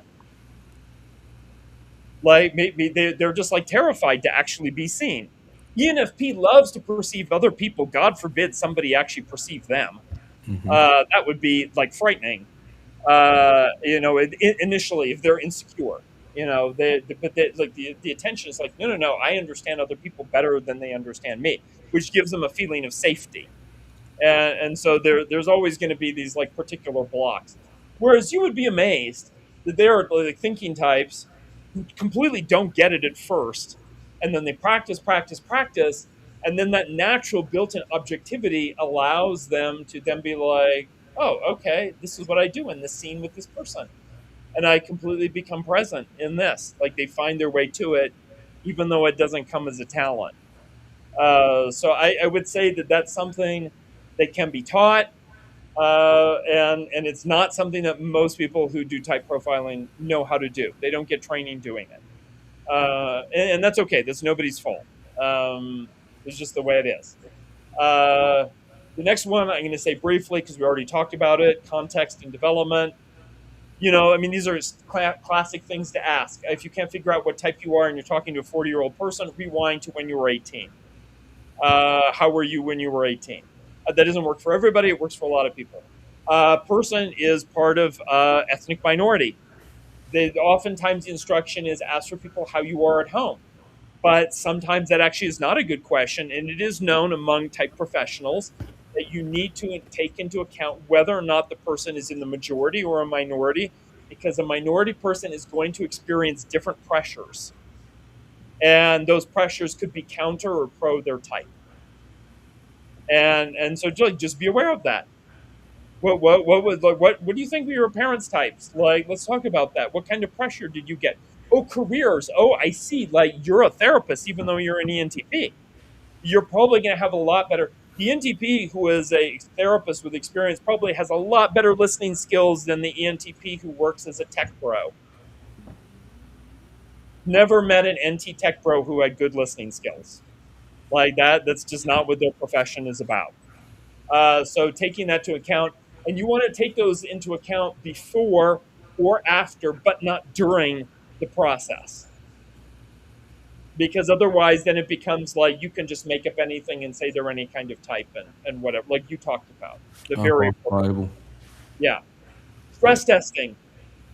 This you can't do on the internet. Really, you can't do it a lot, but observe and interact in person in situations that require action or decision making, where there's stress. The person is stressed. You want to know what, like, how do the people who know me, who live with me, know I'm an INTJ? Because the folks that are seeing me on the internet don't see me stressed. But if you knew me when I'm stressed, I'm like really classic INTJ when I'm stressed. Like IJ. working on something, somebody comes over to me, this even happened like recently, is an extrovert coming over and talking at me while I'm trying to do something. I'm like, why are you talking at me? Like, can you just go away? Can you see that I'm not busy, like working on this project? Like, what are you doing? And I'm trying to be very nice, trying, but there's just the snarkiness that comes out. Yeah, Um, critic. yeah. So there's just, and I know, like, I have one of my former students who's a friend of mine. He's now like almost 40, and we were chatting with some other people after work. He'd come back from work, and he was in very TI critic mode. And I'm just like, dude, you had a stressful day, didn't you? And it's just like, it's like the Yeah. stress testing stuff. Yeah. Um, Yeah, I and can tell when I can tell when Thomas is in a Ti critic mode as well. It's kind of funny. He's like, I remember last week. I think he said something like, "Man, I'm having so I forget what you said, Thomas. Something about like something wasn't going right." I'm like, "Oh man, Ti critic, man." I think a lot of times like the critic can feed to the demon. Like so like it can be the TI critic can be so bad that the INTJ just pulls off into their own world with SI, like just withdraw from everything. Like mm, they'll just straight up just withdraw from everything, like because everything around them is being too stupid. And they'll just yeah. completely withdraw.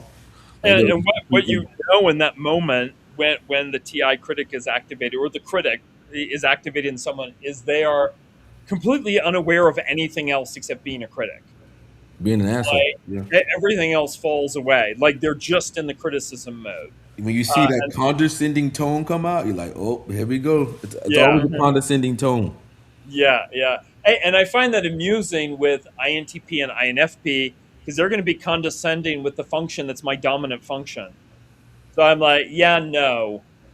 No, I appreciate that you're going there, but you're like, no, you're not going to do NI better than I can.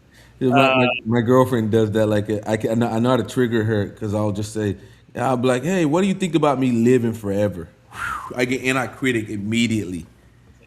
She gets all fired up about it. I'm like, "What the fuck?" I kind of do it on purpose sometimes. Like I'll do it. Like, "What do you think about me living forever?" She's like, "No, there needs to be change in the world. And somebody can't just run the world like for the entire like for the existence of the world. Like this is just bad for people. Like it's just." And I'm like, "Oh, and I critic." yeah, no, and I get it. Like, even though I would like to live much longer because I'm just curious to see the future. But God forbid if people in the elite level of society like live for like thousands of years, like that would be horrible. For like humanity. Like, I get it, but also notice I'm not in a critic mode about that.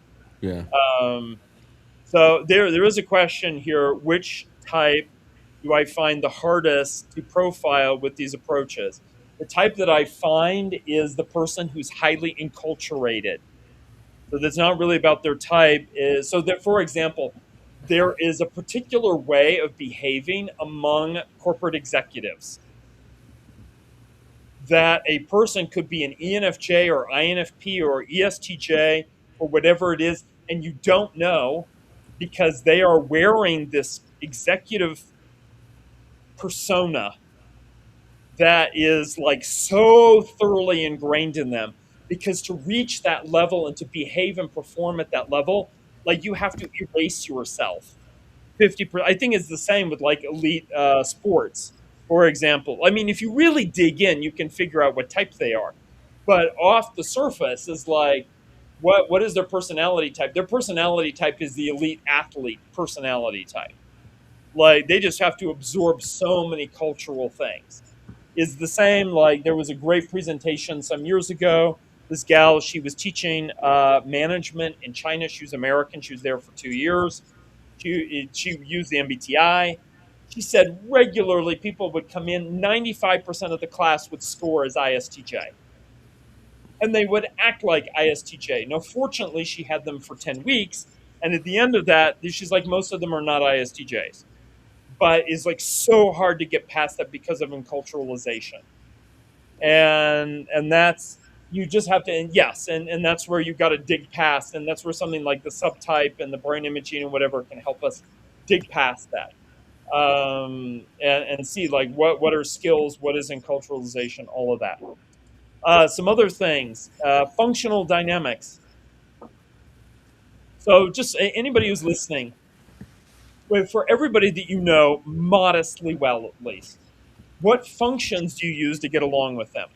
Like I was in college. I actually still know him even now. We were just chatting a couple of weeks ago. He's INFJ. He knows he's INFJ. Where did we have lots of great conversations? And introverted intuiting. We could just talk about introverted intuiting stuff all the time. Now, when we would go along with some other things, and eventually, by the way, he went to Burning Man, he and his wife, so that was really cool. So they got their nice like extroverted sensing counterbalancing experience, but we didn't necessarily link along some other dimensions. So, like one thing that would tell me, like I've never questioned that I might be an INFJ, like it hasn't. It's not an important question for me. But if I were, I would think about where are my contact points that I get along with people or have friction. Where I have friction with people is with extroverted feeling. Where I have easy contact with people most of the time is introverted feeling. So it's like I'm thinking about intertype relations, functional dynamics with other people. Where do I get along with other people? Where do you get along with other people? Um, and I think that that could be like I get along many times with INTPs, but that's because I know type and I know diplomatically to go to the level of temperament that we have shared values and needs in common: competence, expertise, self mastery, knowledge, asking questions, running experiments. Um, and so we have, and as long as we stay in that like temperament realm that's shared in common, we can remain there. But the moment we end up like with ISTP or INTP and their FE comes out, I'm like, what you doing? And I'm sure they have the same experience with me when my extroverted sensing comes out. I'm like, I am so willing to go places with extroverted sensing, like just like, oh, like let's do a kayaking activity, and the INTP is looking at me like, nah, that's not what I want to do today, or ever, unless they have chosen that as their chosen sport, to become an expert in. So I think that's really helpful in typing people. Is you see where are the friction points, where are the similarities, and that can explain a lot. That's why TJ and FP types get along, even without saying anything many times, because they just got 2 out of 4 functions. They got their judging polarity in common that interacts there. Um, Last one, question and answer with micro pinging. So half of this is what people already do a lot. Yeah, we ask questions. I got a lot of practice in this in the years after I learned type, interviewing people in person, by the way, not over the internet. I mean, there was an internet then, but there was no live video. Uh, but asking people, oh, what are you majoring in? They say, I'm majoring in and so I think of my friend Doug, ISFP. He's majoring in computer science. I'm like, what do you like about computer science? And the answers he gives are not NT answers. It's like digging past in these layers. This is what they teach in Personality Hacker, and pretty much everywhere they teach profiling. You dig beyond the behavior. This is why type is not a behavior model. You're digging to why and to how. How do you do it? What happens when? What do you do right before? That kind of thing. Like if somebody says, "I have trouble sleeping," and I'm like, "Well, what's going on?" While you're trying to sleep, you get into bed. What's going on? Some of them will be like, "Oh, I feel antsy, like I have energy, and I just want to go somewhere." Okay, that is not an NFJ answer. The NFJ answer is, "I'm thinking and doing problem solving in my head, and when I close my eyes, it gets worse. Like I start thinking of solutions, and I go to like my happy looping place." And so that is like we got to do that question and answer, and I think a fair number of people do that. But what they don't do is, one is a logical process like you described earlier, and the other is what I call micro pinging, which is what I learned from ENFPs. I don't do this naturally, but I learned it.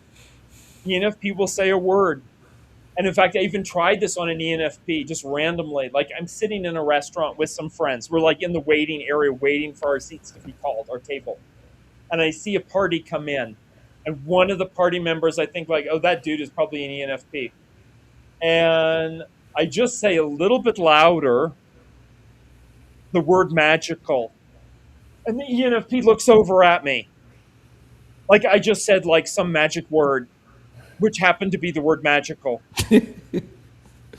And I'm just like, yeah, just like so with INTJs, they're words.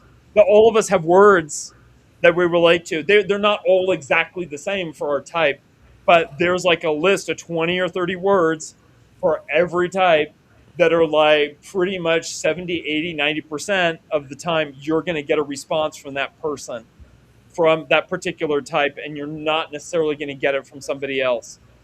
And so you just ping, you throw out that magic word, Yeah. and you see how do they respond to it. And that is like, that's right, you just throw out bait, and All you it's gotta just say one is word or a short sentence. vision, and the INTJ can be like, Yeah. What? Oh, the future. What the future? you be like vision. All you gotta say is vision, or Yeah, knowing what you want, and they're like, huh? yeah. Or like you're like I'm telling you, you would notice. I know a lot of people have said the type community were opposite match, and and what I've noticed is that it's usually a congregation of the same type. Hmm. Because they notice the same thing and they care about the same thing.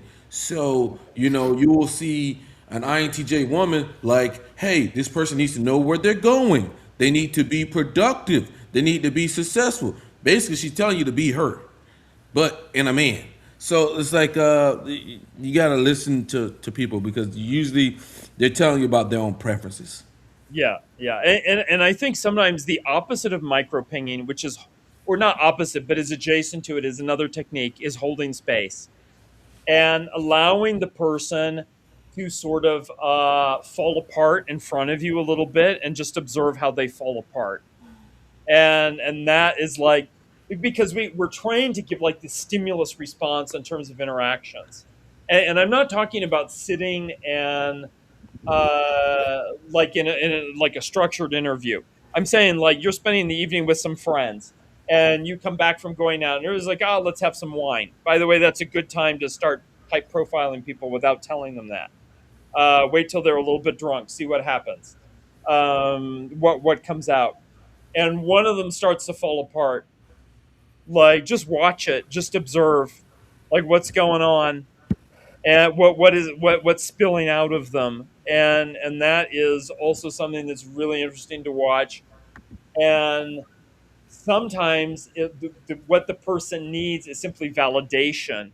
So it's like a micro ping, but the micro ping is a validation moment. And it's something like if I'm with an FP type, there's a moment after they're spilling out, or like what is the word, spiraling, where I'm just like, it is just like you need to find a space to believe in yourself. And the FP is like, oh yeah, that's so true. They may not say it as obvious as that, but like it grabs them, and it like answers what it is. So the micro pinging is not necessarily something you're doing really fast. It can be like you let them get into a certain vulnerable state that's undefended, that's not so put together. I mean, I've seen this. I was, quote, lucky enough to have an ESTJ relative in my family who you gave her enough rope and eventually she would cry.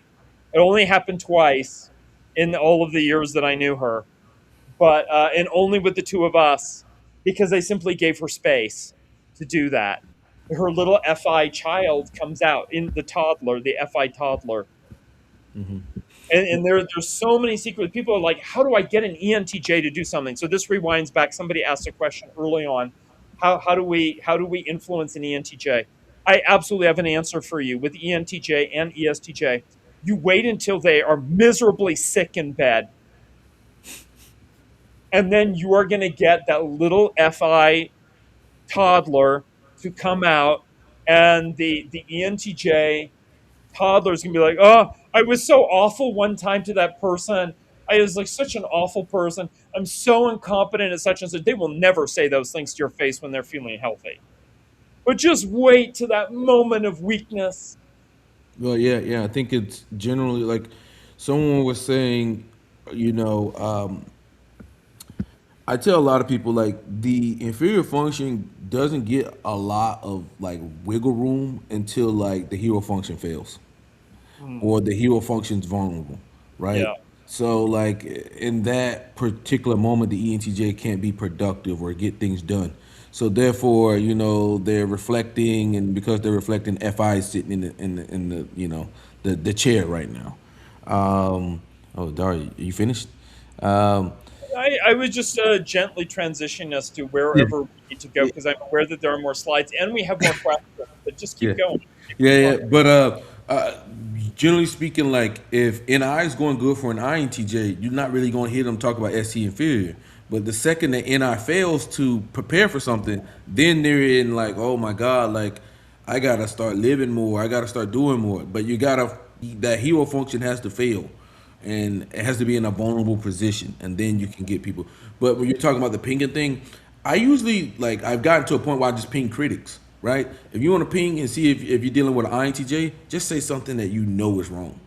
You flat out just fucking know it's wrong, and you just say it, and TI critics gonna get on your ass immediately.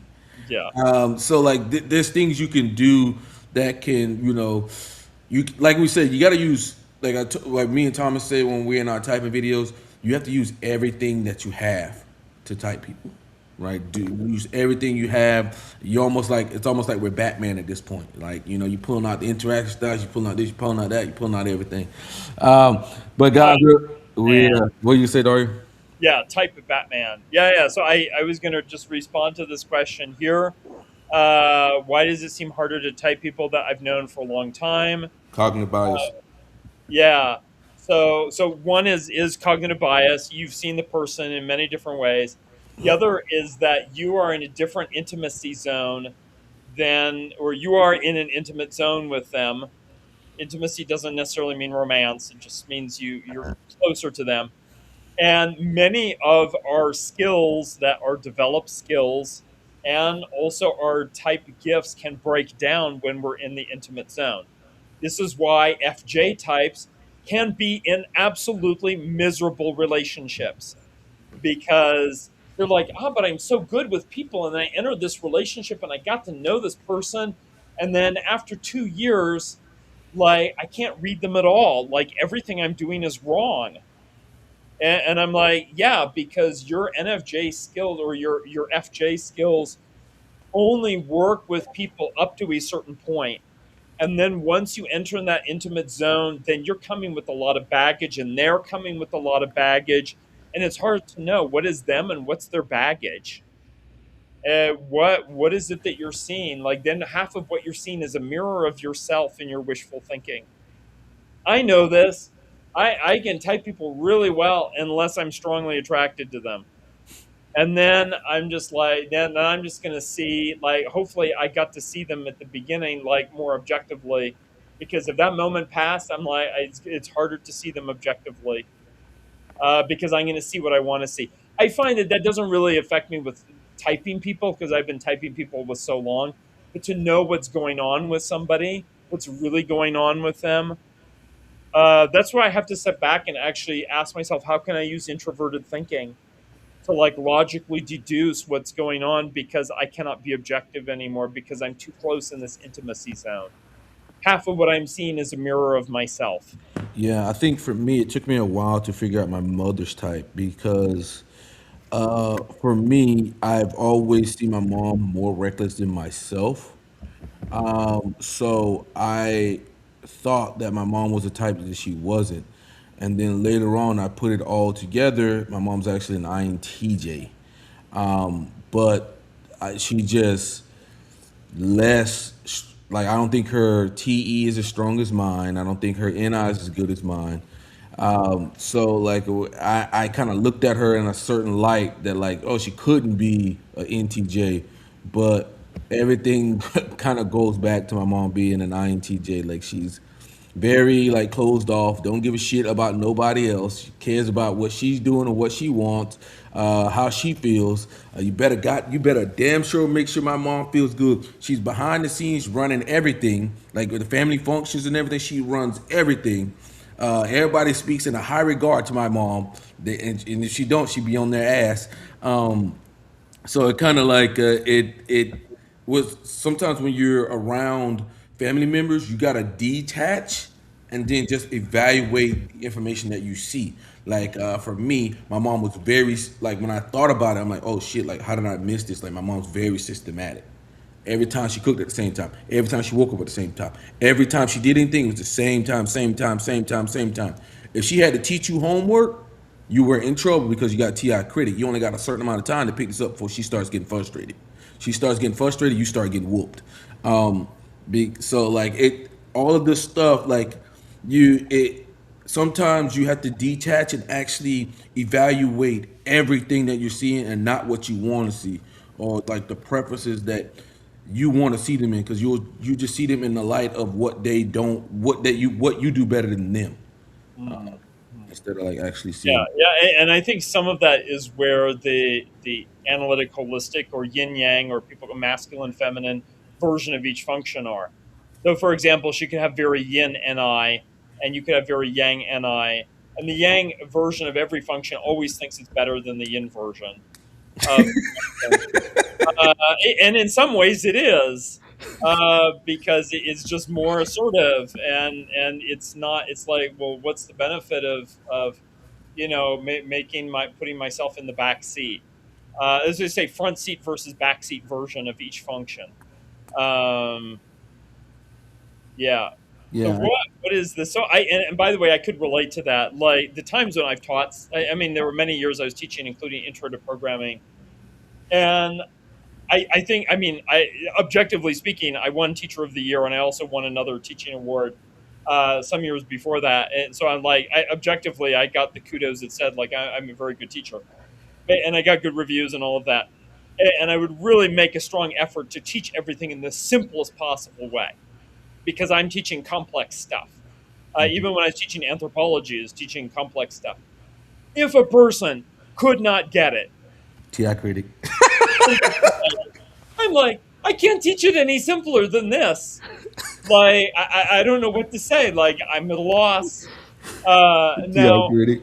yeah, no, I did come to appreciate there was a moment where a student came in, and I would take an entire book that they would have us reading, and I condense it down to one chapter of notes, and it's super clear and all of this and that. And she came in and she's like, I don't understand this material, and I'm thinking, you're at UCLA and you're a senior, TI like critic. Here we go. you cannot be this dumb. So but I realized actually as I was interacting with her, I'm like, I think maybe she's an INTP.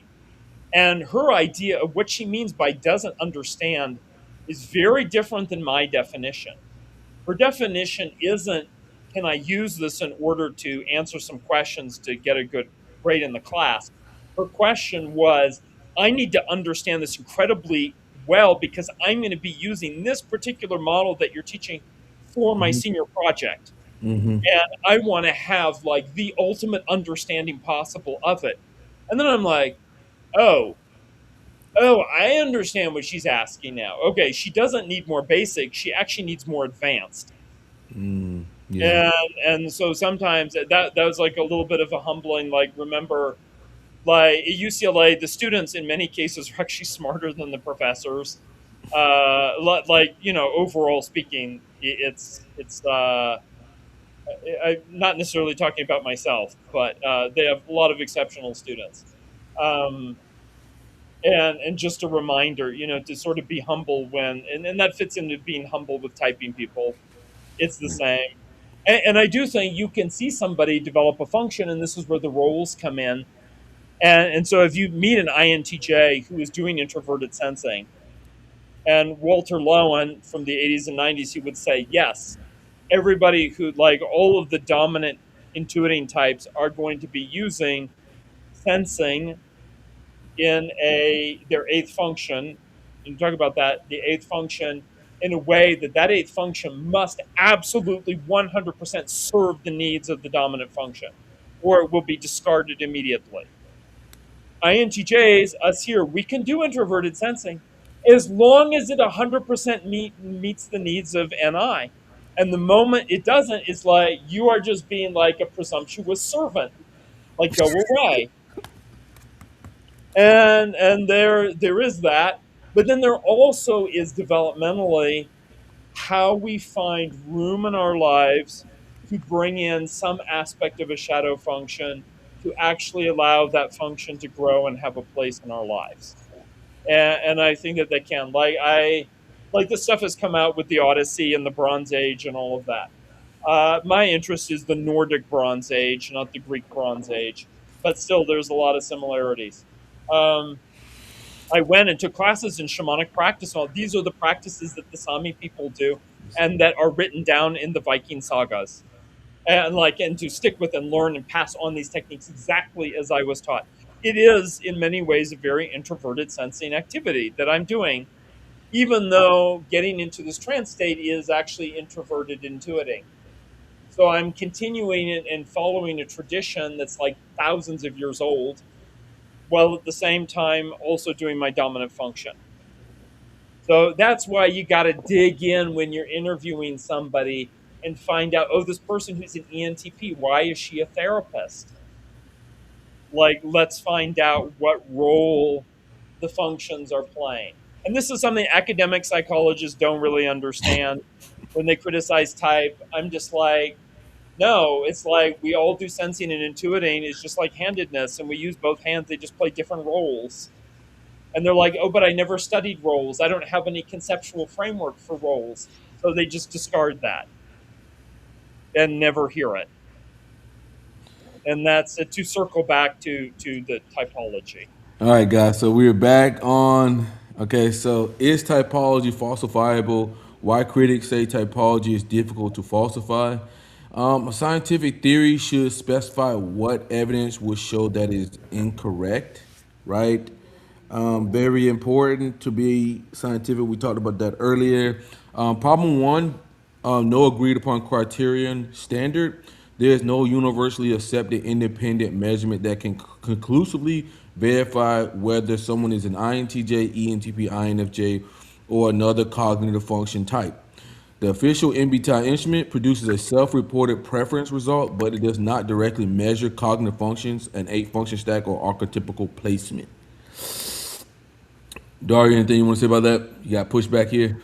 I mean, we're asking the ego to self-identify accurately a ton of things which are not a part of the ego, and in fact may be rejected. So people will ask, of themselves, do I do this? Do I do that? I don't know. Like, how accurate is self-reflection? Five-factor model also relies upon self-reflection. So what can be done? And it's true, MBTI does not. It has no design element at any step of the way that actually it has no, like, there's no introverted sensing question, for example, or constellation of questions that get it. Maybe we can say SJ type, but it isn't done that way. It certainly doesn't have rules in mind for that. There are some things which say statistically the dominant function has higher clarity than the auxiliary function. So, like, on average, people who score as INTJs have a higher score for N than they do for T, statistically.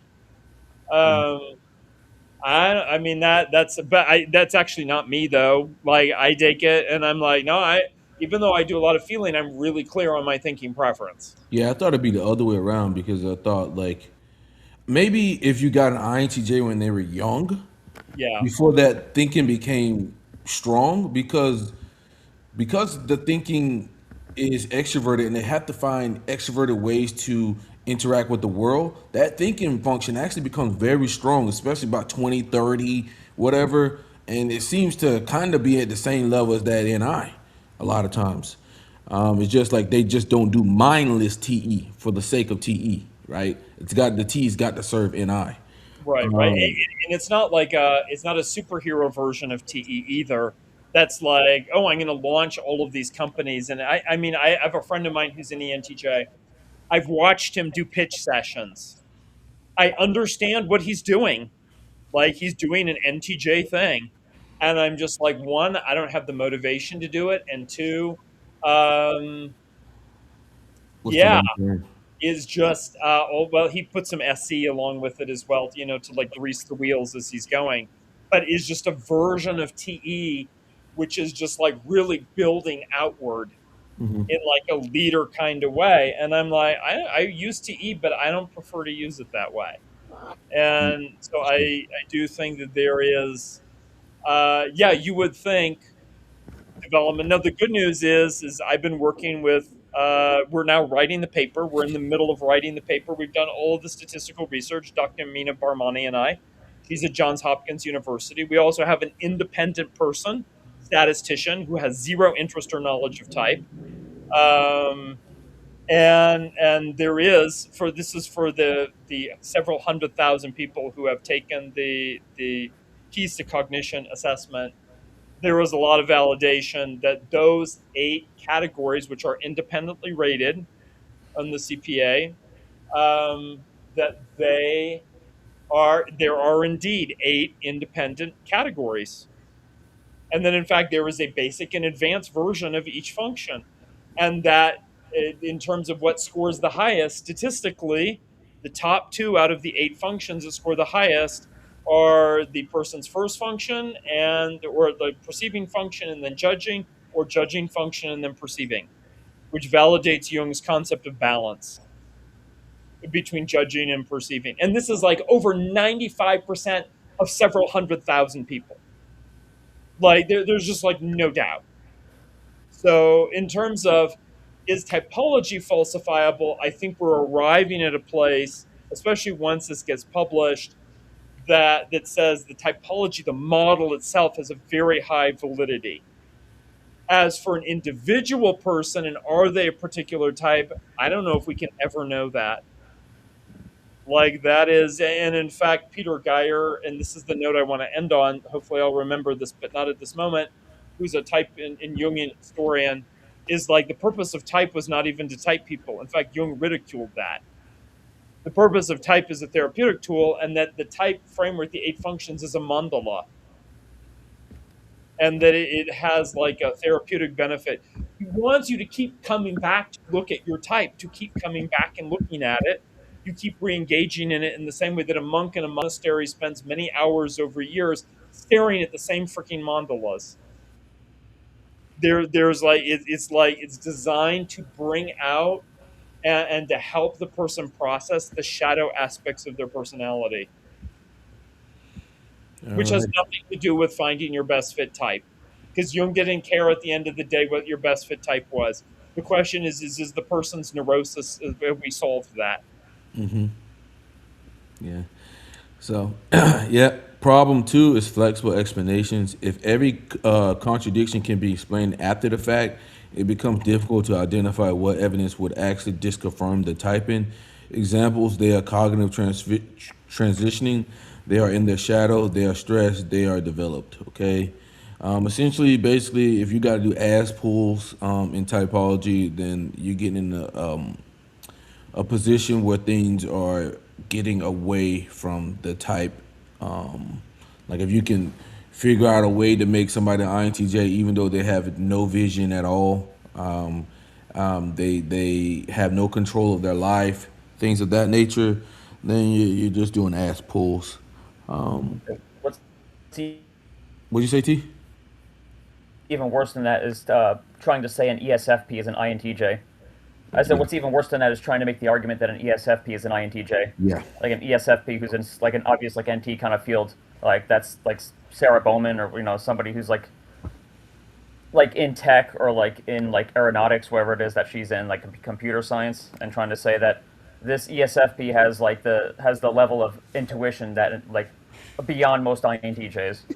Um, and somehow somehow through some roundabout like backwards means typing somebody different than what their preferences would actually show. Yeah, it's a comical act, man. It's a Yeah. comical act. Like it, the amount of like people like I think it's because the type community is heavily introverted influenced, and a lot of them don't actually go out and interact with the world, so they have these ideas of things that aren't even actually there. And I think that's one of the big problems there. Like, you know when you're around a fucking ESFP. Like, I'm sorry, you know. Like, you know when you're around like an INTJ. Like, you'll notice like they're just way too strategic, man. They're just strategic about everything. Like, they can put on a facade for you that they're extroverted, but I guarantee you, if you monitor them, you'll notice like, man, they got a lot of downtime to maintain that facade. Yeah. So I think people just and again, the ass pull is always hilarious. I think I just want to give another example, and this was a few years ago. There was a person vehemently arguing that Hugh Hefner was really an INTJ.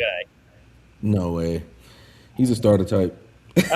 I mean, just like I just like, and it's interesting because the whole argument, and I think this is what captures is the explanation, the explaining process that he had was all in his head. Like there was no grounding in the actual person. Like he had no experience with the person. He wasn't watching videos of the person. He wasn't like I don't know studied like that person's biography or like whatever it was. It was just all in his head. But what if? And you could arrange it this way, and you could arrange it that way. And I'm like, yeah, you can make a like you can say the cat is a dog, but but you know it's not grounded in anything. You just have like these little fingers here and there, and then it's like 98% theorizing. And so I'm just like, no, like I mean, we don't. First of all, I would say you don't know. None of us know for certain. But that's like, are you going to use Hugh Hefner as an example of an INTJ? Oh, Like, Jesus. Yeah, yeah. yeah, and I don't mean Howard Hughes. I mean Hugh Hefner. And there is just so yeah. I suppose sometimes anything is possible, but where do you go with that? Yeah, it's not. It needs to be grounded. All right, so we're gonna pop problem three. The cognitive functions and metrics are inferred. We talked about this before. You infer from behavior. If the inference is wrong, there's no direct measurement available to settle the disagreement.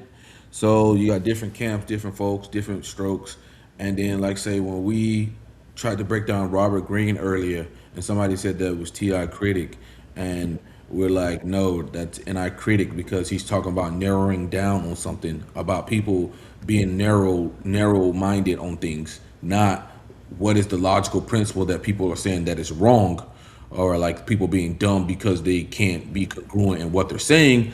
That would be more attached to Ti critic, while what he was saying is more NI critic. But we cannot settle disputes because we can't really measure it, right? If you just stupid, I can't help you because you fucking stupid. I probably shouldn't say that, but it is what it is. But there's no measurable way to settle the disagreement, right?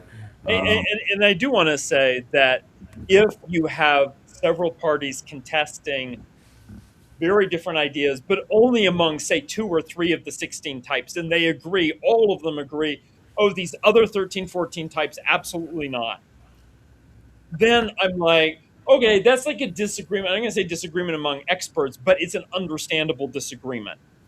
It's like one letter different.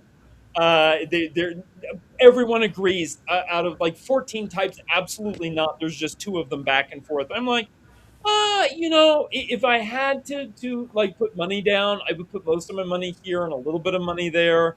But when people come along and it's just like a free for all, that's a completely different thing. And then I'm like, no, that's a great example of. I remember there was this the Professional Type Association CAPT Center for Application of Psychological Type. They don't exist anymore, but when they were, they put on an education conference and they had the teacher of the year come and speak, and she didn't know about type, but she was very inspirational. And there were several hundred people in the audience because in the 90s you could have conferences that were type conferences with hundreds of people. And we wanted to find out what type did everybody think she was? Every single person in the room. I mean, I suppose maybe there were one or two, and I didn't see them and didn't count. But every single person was like ENFJ or ENFP. And when the moderator was like, did anyone raise their hand for like a third option? And like nobody raised their hand. Like you have hundreds of people agreeing 2 out of 16. And I think, and that was just based on one speech that this gal showed up for. Yeah, Does yeah, that mean she's right? But it really was. I think it suggests that underneath we can teach and use type in a way that does give that we can have trust in the results. yeah. What evidence will convince you that your typing of someone is wrong? You always got to have that, like the red flags, like we talked Hmm. about. Hmm. Me and Thomas probably gonna build a series in the future on red flags. Just so like like damn, like you shouldn't be like getting past this obstacle here. If the answer is nothing, then your approach is effectively unfalsifiable. The only thing that I will ever say is unfalsifiable with me is Kasim being an ENTP. I refuse to type Kasim ever again. I swear to God, because typing Kasim and listening to Kasim is painful. Yeah. So he is unfalsifiably an ENTP for me to the day that I die, okay? Because I will never ever do another typing session with Kasim. I promise you that. No. No. I am not sitting through that Just shit. there might be a handful of other people who are in that category. We're not Yeah, yeah. typing ever again. Why Mongolian mindset is different. We allow people to come back on to be interviewed besides Kasim. Besides Kasim. I love Cass, but like Cass, no, bro, I can't do it with you, bro. We review film. All of our typing sessions usually, since we do it for free, we make sure that they're recorded. If you're not recording it, then we most likely won't do it. Maybe in the future we'll charge or something, but I'm not really interested in that right now. We listen to individuals' concerns. If you think we got it wrong, you're free to come back on. We'll try to get you on as soon as possible. I'll tell Thomas, or so you reach out to Thomas. We'll review the film and see what we could go through, and like tag it with type notes. Maybe we'll do like a live stream or something and break down the video that we have of you and how we came to our conclusions. If you voice your concerns, we stick to defined terms and track consistent evidence over time while being open to being wrong, right? We got our definitions pretty airtight at this particular time. Even our shadow functions are pretty fucking airtight. I do think when it comes to shadow functions and actually understanding them, I don't really think there's anyone better than us at nailing like critics, opposings, tricksters, all that. Because that's just like something me and Thomas sit through, and we literally go through a lot of that back to back to back. And if you check the channel, there's a lot of shorts with a lot of like critics, opposings. Like you get the INTJ with any opposing where they're like worried about something potentially happening. So then they got to figure out what they're gonna do to overcome that potential obstacle happening. Any opposing, they take a little paranoid stance on it. Or like an INFP with FE opposing, where they feel paranoid that they wasn't caring enough, or like they weren't empathetic enough. You can kind of hit their ass with that. I hit it with my best friend all the time, and she's like, "Oh, you do this shit to me on purpose." I'm like, "I do," but yeah, just understand that pretty well, and then tracking it over time. Like I said, like my eyes have grown since we first started type, and I look at certain things like just randomly. Like I'll just get a vision of something, and I'll be like, oh my god, we typed Alginate wrong, Thomas. And I'm like, yo, we got to get it back in here, and just randomly like as we keep typing more and doing more, like it just keeps growing and growing, and I'm like, I can just see like the the possibilities of where it went wrong, and I'm like, that was wrong, that was wrong, that was wrong, that was wrong, and we do try to amend those, right? Uh, Thomas, what do you think about that? You got anything you want to say about that? Well, I'll just say, like, as far as falsifiability goes, like, yeah, I mean, I don't know if Storm is still in the comments, but you know, I think a couple months back we typed Storm, well, we mistyped Storm, but again, because we're open to reviewing like what we did, and I mean, I think Mercer knew pretty almost immediately that we messed up, but again, the metrics we use are falsifiable. When we looked at things again, it's like, okay, he didn't actually fit the metrics good enough. We had confirmation bias. So yeah, that's why it's important to follow methods. I think in a way that we do it. Or, yes, there's Storm. He dropped a heart. Or in a way that's similar to where we do it. Where yeah, you have to have some what you're doing. You have to look at more than a minute or two. Like some people, they look at a minute or two and think you can figure out somebody's type. I mean, you need to track things over time. Yeah, and I think we're open to debating things, but again, it goes back to like we have to be on the same page. Like if you're talking socionics or you're talking a different model and we're talking what we do, there's no conversation there because we don't even agree like on the principles. But yeah, I don't know if there's anything else I want to add at the moment. Yeah, yeah, yeah. I mean, like she said, like the thing about typing is very humbling. Like we've been wrong, and the thing is I have always owned it. Me and T have always owned it. Whenever we got it fucking wrong, you won't see us coming on here and not saying that we got it wrong. If we got it wrong, I'm gonna tell you why we got it wrong and what we're gonna do in the future to fix that. Okay, Stormlight was a very good one. I don't even know how the fuck that INFP snuck past us because they were. I hate to be mean, Storm. I love you, bro, but there's no brain cells up there. There's none. There's none. Everything he says contradicts itself. Oh Lord, I don't know how I let that walk past me, but it did. It did. But what's really important about those because it was a learning experience though that we have to be more careful with the background types because like again we took away there's a few major takeaways but probably the biggest one is just with the background types you have to be careful because they can sound like their progression and I think in general SI as a function even with the outcome focused types SI is a sequential kind of function so I think but more specifically yeah just the background types you have to be careful. Yeah, yeah. And since Don't that we assume that they're have progression just because they sound like they're going through a process. Or they're going on tangents. That's a big one, too. The thing with Storm is he kept on going on tangents, and Robert Greene does that. A lot of these background types, they go on tangents. yeah. So yeah, But yeah, we're open to, we're open to, we're open to being wrong. We're open to, the model is not going to be perfect. I think the models we use are great, but they're not going to be perfect. They need to be refined. And typology, even if it ever becomes a science, it'll never be like a hard science. I mean, just like most of psychology is not a hard science. It's never going to be chemistry or physics or something, something on that level. yeah, yeah. T's right there. Dario, I don't think you got much to say there, do you? No, no, no, I was thinking about it. Don't challenge him. He might. Yeah, yeah.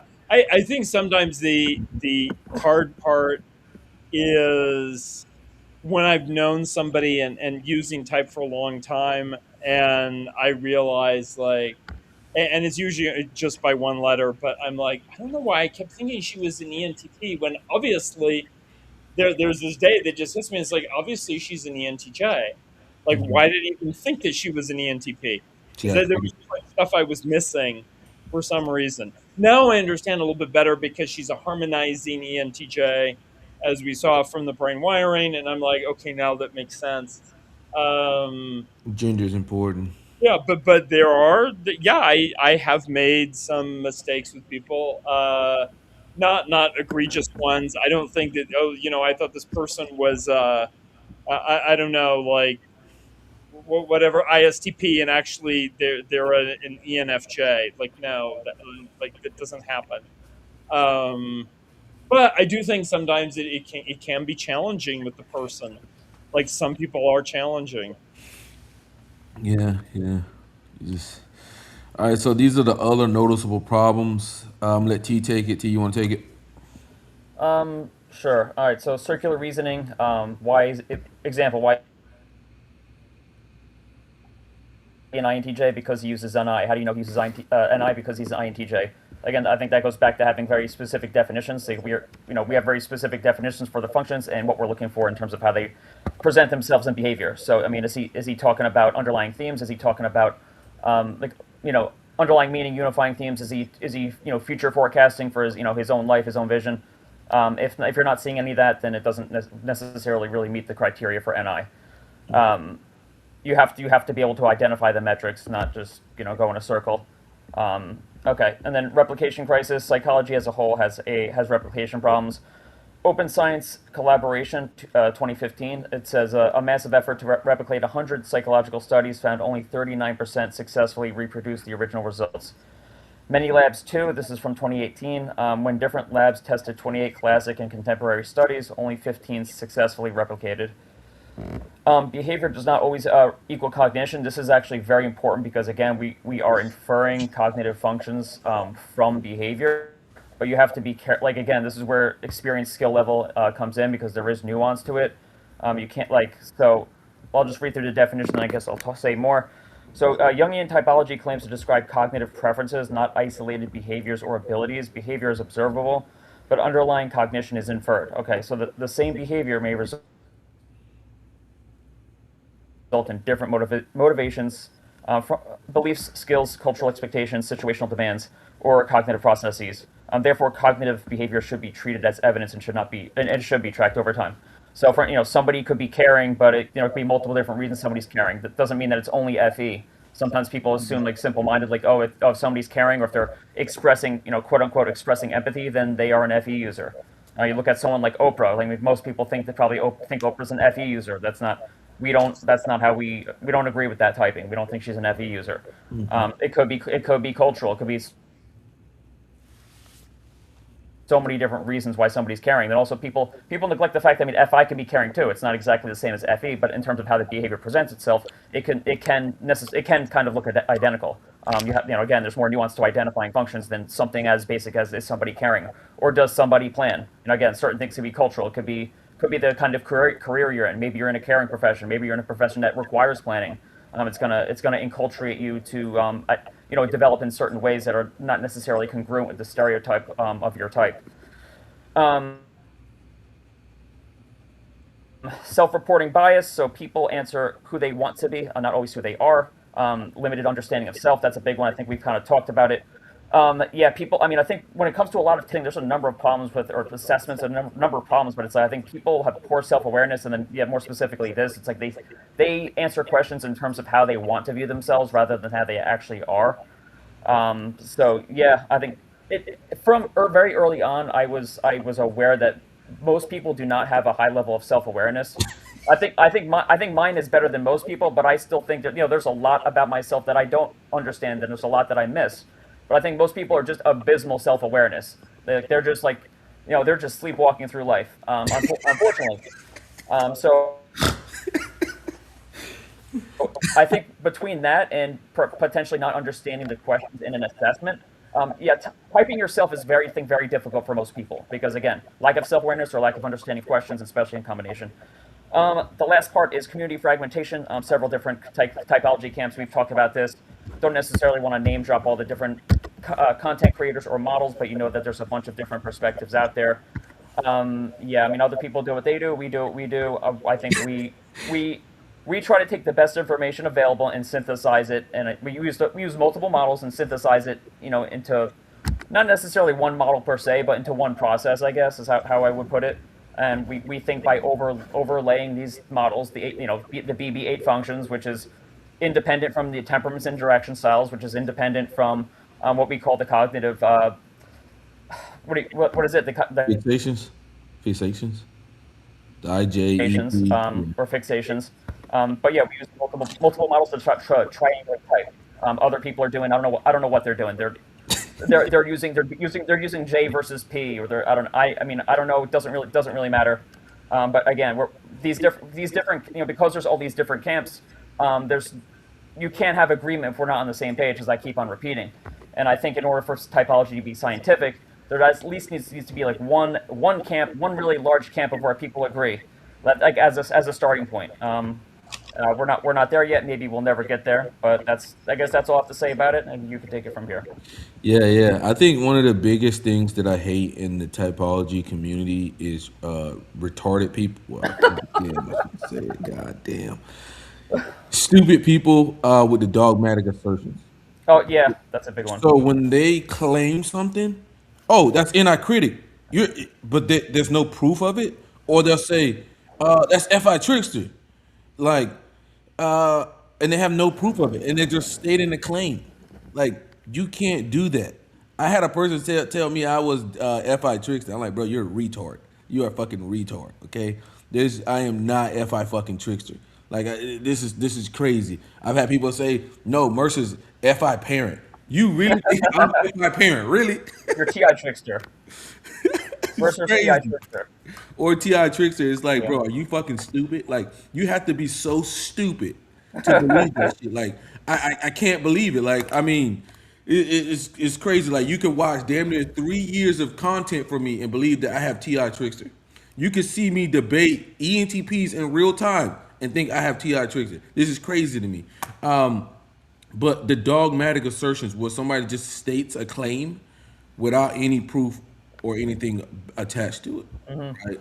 So I could say dogmatic assertion. Dario just used um, fucking fe critic, but there's nothing like you have to actually explain what's going on. Like when I say okay, when I call out Ti critic, it's like right now Dario is attacking the logic of something, right? And that's the reason why I say Ti critic. Or even in some cases, he even attacked himself when he was talking about his understanding with the INTP girl, and he was kind of like, "Oh man, I got to pull my critic off." See, my critic then jumped on something, and now I got to pull the critic off because the critic was wrong. So it's like you have to be able to actually understand what the fuck you're saying instead of just dogmatically asserting it. Okay, and that's what a lot of people do in the type community, and they get it absolutely wrong, and I fucking hate it. Okay, and the circular reasoning is also something I hate. Jesus Christ. And it actually goes back to most people don't understand type at all. They haven't read a book. They're regurgitating what somebody else has said. They haven't read fucking shit. They got shit sources, right? They don't know what the fuck they're talking about, but they heard it from somebody who fucking is a oil snakesman, okay, salesman, okay. I don't know what to fucking tell you. A used car salesman, right? And they think it's correct, right? They never open up a fucking book. And they confuse NE for TI, which is amazing in this community. The amount of inductive reasoning that comes from extroverted intuition that people think is actually TI is Crazy. insane because TI never makes assertions that could be like that will be untrue, that are on bad principles, right? But NE will make a fucking inductive reasoning and try to apply it to everybody. But yeah, Dario, anything you want to say? I kind of went on a rant there. Yeah, I was going to say is you're very passionate about the topic. Yeah. Yeah, it's yeah. I guess we'll move on there. But I think community fragmentation is also a good thing. Well, I mean, a bad the thing. dogmatic assertions are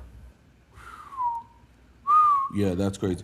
The community fragmentation. The one thing we do here, we're always open to having other people on. Like if you are a sociologist guy and you want to come on and you want to talk, yeah, we'll listen to you. We'll listen to you because I believe that maybe there's something you might say that might trigger something in my brain to make my definitions even clearer, right? So I'm always open to listening to other people from different camps, uh, but just don't come on here with that bullshit. Um, so I'm gonna go ahead and say why Mongolian mindset is different. We talked about it earlier. We use multiple interviews. We allow people to return for follow-up interviews. We don't care. We get your ass on here probably as quick as possible, probably in that week. Longitudinal observation. We review videos, broadcast live streams, have multiple people assessing your type, and track Discord behavior over time. Also, I look at your Discord behavior. People don't notice that, but I'm observing your Discord behavior. And there's been a couple of times where I've said, "Oh, we got to bring this guy back in," because I'm not seeing his Discord behavior matching his type. And we've got him back on, and we've got their type correct. That's something we do as well. And if you've noticed, it's never just me typing somebody. I try to always have another person, Thomas or Shelly or whatnot. And that's because I might be having an off day. Shit, I might be struggling. All right, sometimes I'm struggling, right? Maybe Thomas might have to save my ass, okay? So that's why we always have multiple people on here, and we believe like me and Thomas are on very like-minded understanding. So like Thomas can be like, bro, this is wrong, or that's right, or that's wrong, and we can argue it out to get the best fit for that person.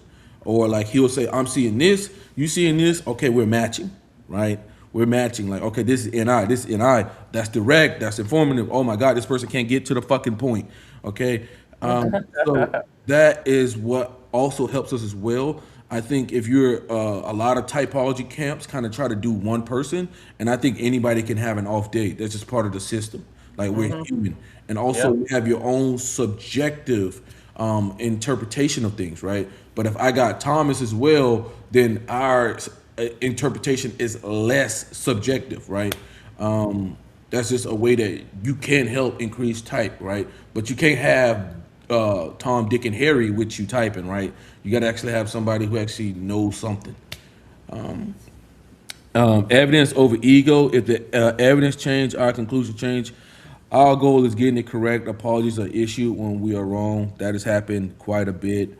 We own it. We don't care. Define terminology. We strive to use consistent operational definitions rather than constantly changing what the functions mean. I think there are some camps that constantly change what the functions mean. Right? I have went down to BB and Dario, all of those, grounded them together and put them together. Okay, we don't change our definitions of that. If anything, we'll get clearer on our definitions. Well, it's not just that though. It's like oversimplified definitions sometimes as well, where it's like NI or TE is like just like these one or two things. Like TE is, I don't know, it's data, or like you know Yeah, you know what I mean. yeah, NI is willpower or something corny like that. It's there's much more to the function than one thing. yeah, yeah. I think it's reductionist, right? Very reductionist. What other camps do. So we also use multiple congruent models, like Yeah, Dario was saying earlier. which is what. We'll go for T. No, I was just going to say, which is I think one of the things that misleads people because it deceives people into thinking that it's much easier than it is, which is something you mentioned before. So yeah, if you have these overly reductionist definitions, it's like people think, oh, well, anybody could learn this, and it's easy. But it's when you actually dig into like the definitions of the functions, what they actually do, it's actually very complicated to actually have all this knowledge, and you can't just watch a few videos or skim some notes and learn this. It's like it takes time to actually go deep into typology. But again, like you mentioned earlier, it's deceptively simple. Yeah, yeah, yeah. Also, like, guys, we do the multiple congruent models, as Dario was saying earlier. There's things that are not congruent with type, right? Enneagram is not a congruent model with the type that we use, right? It's not congruent, and people are fucking stupid. Oh, goddamn, here we go again. They're stupid, and they don't understand that these models are not congruent, and they try to cut paste, and you cannot do that, right? You have to understand interaction styles and temperament is a different model than the eight function model. and BB Barons, BB Barons, two different models. They and it's do not not emergent. understand this shit, huh? And the temperaments and interaction styles are not emergent from the functions because these are two Yeah. different models developed independently by different people. The one does not emerge from the other. And again, if you knew the history of typology or if you read the books, you would know that and you wouldn't make that assertion. So Yeah, yeah. So back on to the fucking clowns, okay? Fucking idiots. You have to understand what models are congruent with what you're using and what is not congruent with what you're using, okay? So that means there is interaction styles, temperament, cognitive functions, all right, core values, core needs, okay, cognitive fixations. These are all things that interlap together, right? They're all congruent together, right? All the other stuff is not, right? Looking at the holistic view of type, and the best thing about it is like not letting one model assess type. No single data point should determine type. I think even when people type, they try to take one single data point in a minute or something to assess type. And it's like you cannot do that. Okay, you're gonna run into errors. Um, like I said, again, we're willing to collaborate with others in the typology sphere and open to debate. Like we are open to having people on. I think what we've done very well is be very thorough with our information and know what the fuck we're talking about. When people say this JP shit, they don't understand the system that Isabel Myers them created and why it is even there. They just say this JP shit, you know, or like, oh, you know, INTJ should be INTP, and it's like, shut the fuck up. You don't even, you haven't read shit. You don't know shit, and you literally, people can literally tell me, they can show me how stupid they is as soon as they open their mouth, and they're saying stuff that they don't know, and they just regurgitate what some other idiot said. Okay, yeah. Our responsibility is to question our assumptions, refine our model, remain open to correction, and pursue the most accurate understanding of personality possible. You really want to be open. You want to have people on. You want to listen to the experts. You want to listen to what they're saying. Really, I really like Linda Barron's tells you about the ethical side of things, and she really pushes that to say ethical. It reminds me of my fucking girlfriend.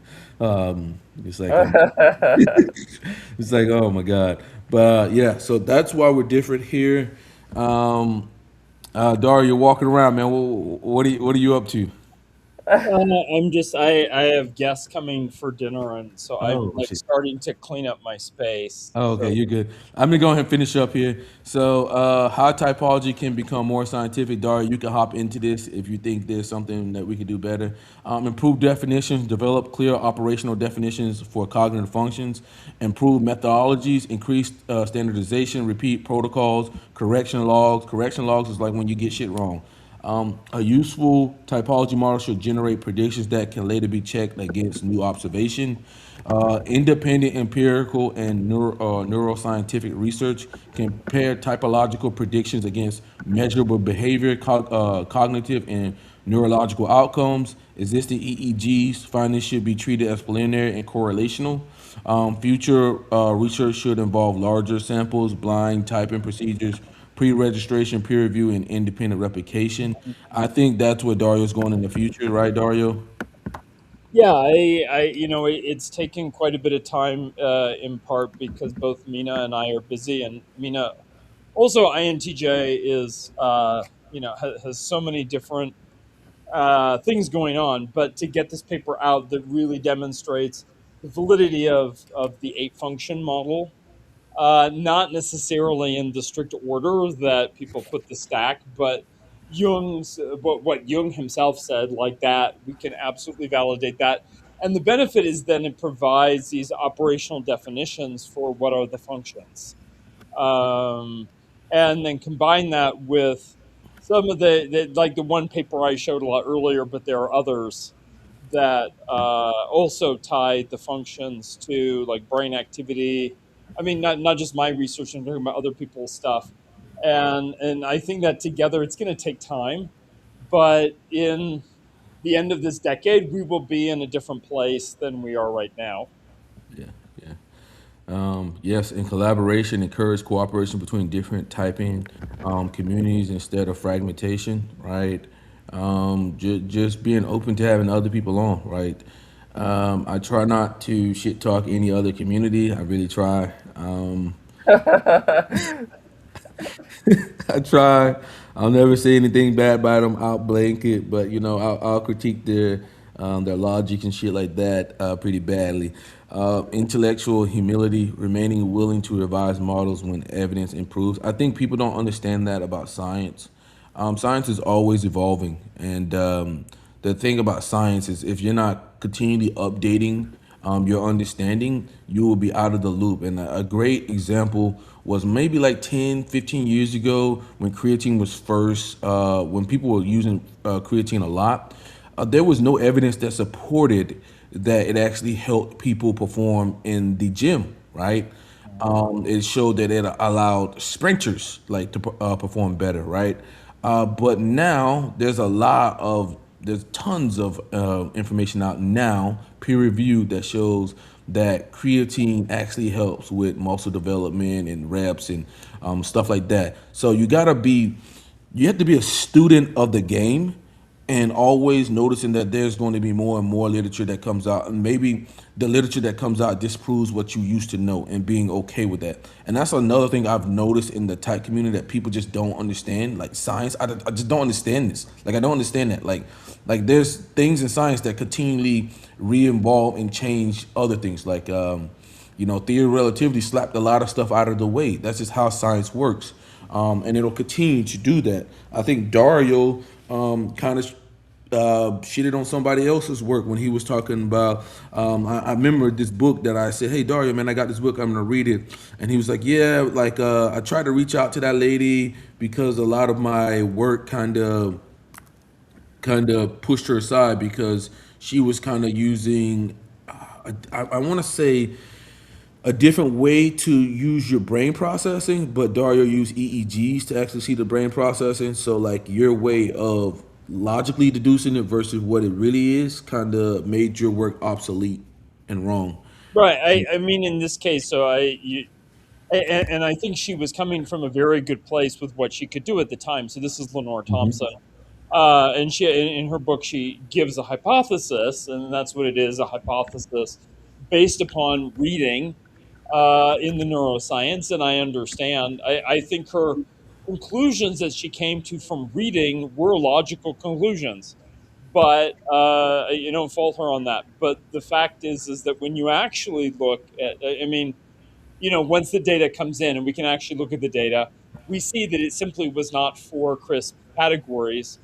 Um, although I don't think she was like horribly wrong or something, but it's like there's a whole other level of detail that really, the neocortex is, at least that part of it is so much about skills and learned skills that we're not going to find these neat divisions where intuiting is in the back right quadrant of the brain and so on.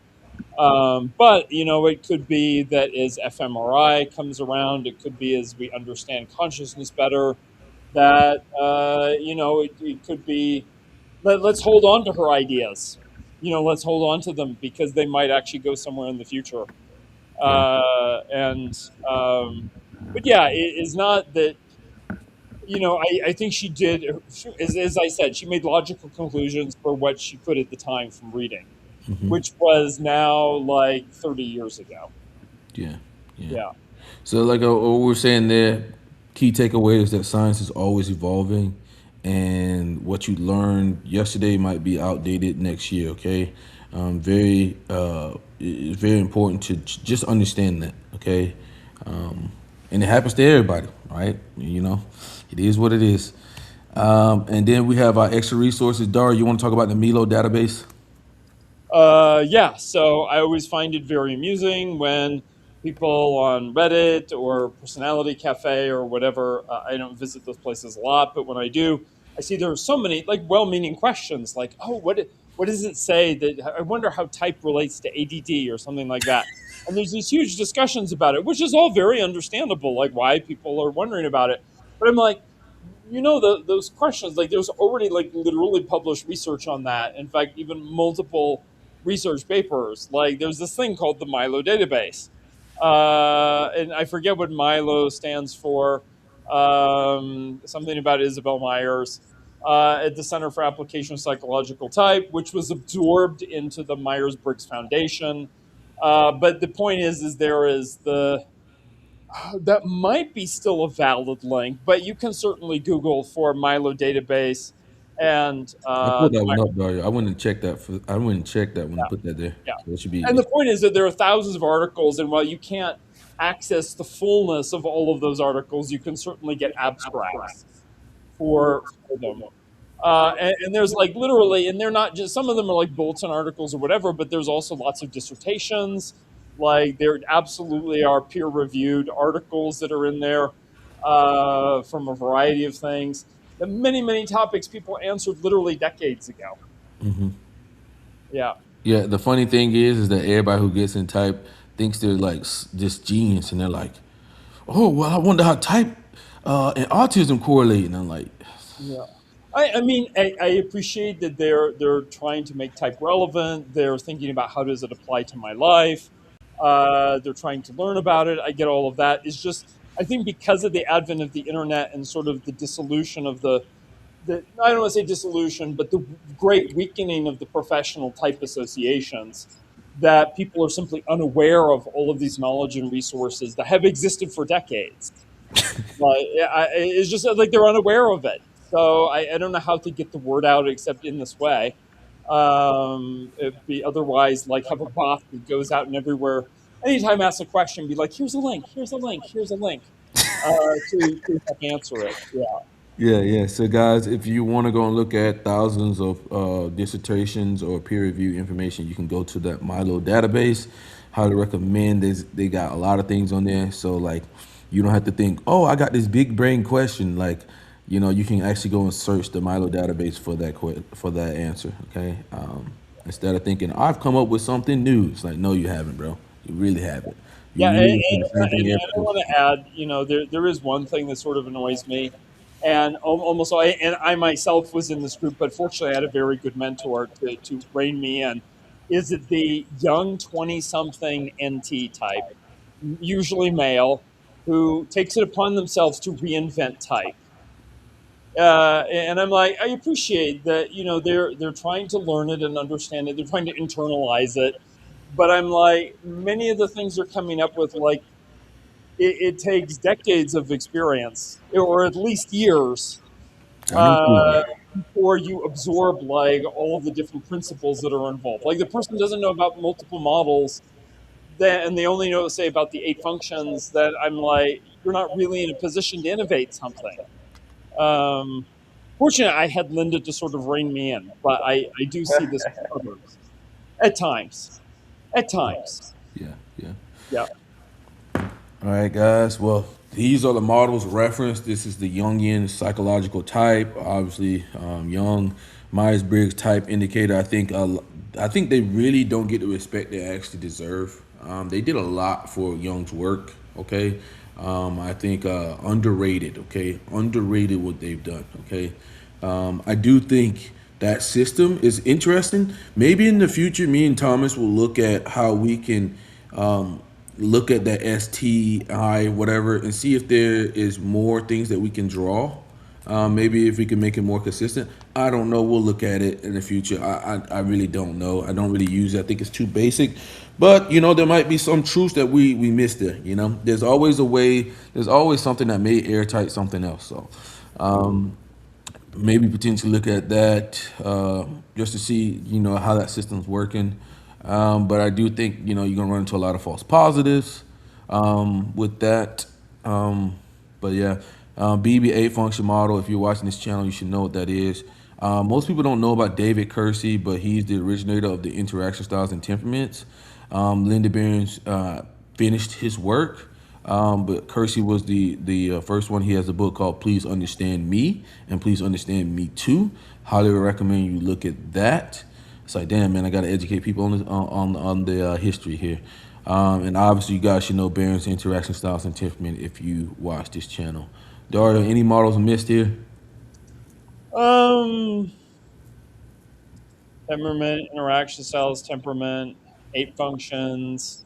There is some of the whole type stuff. I think it's worthwhile at times to go look at like Victor Galenko's presentation of socionics, which is not socionics model A, um, because it's like looking at the subtypes and looking at quadra in a way that, because Victor, even though he's coming from socionics, is like, if we use the subtypes, then we can understand why Myers-Briggs and socionics diverge in certain places and still allow both of those under this big umbrella.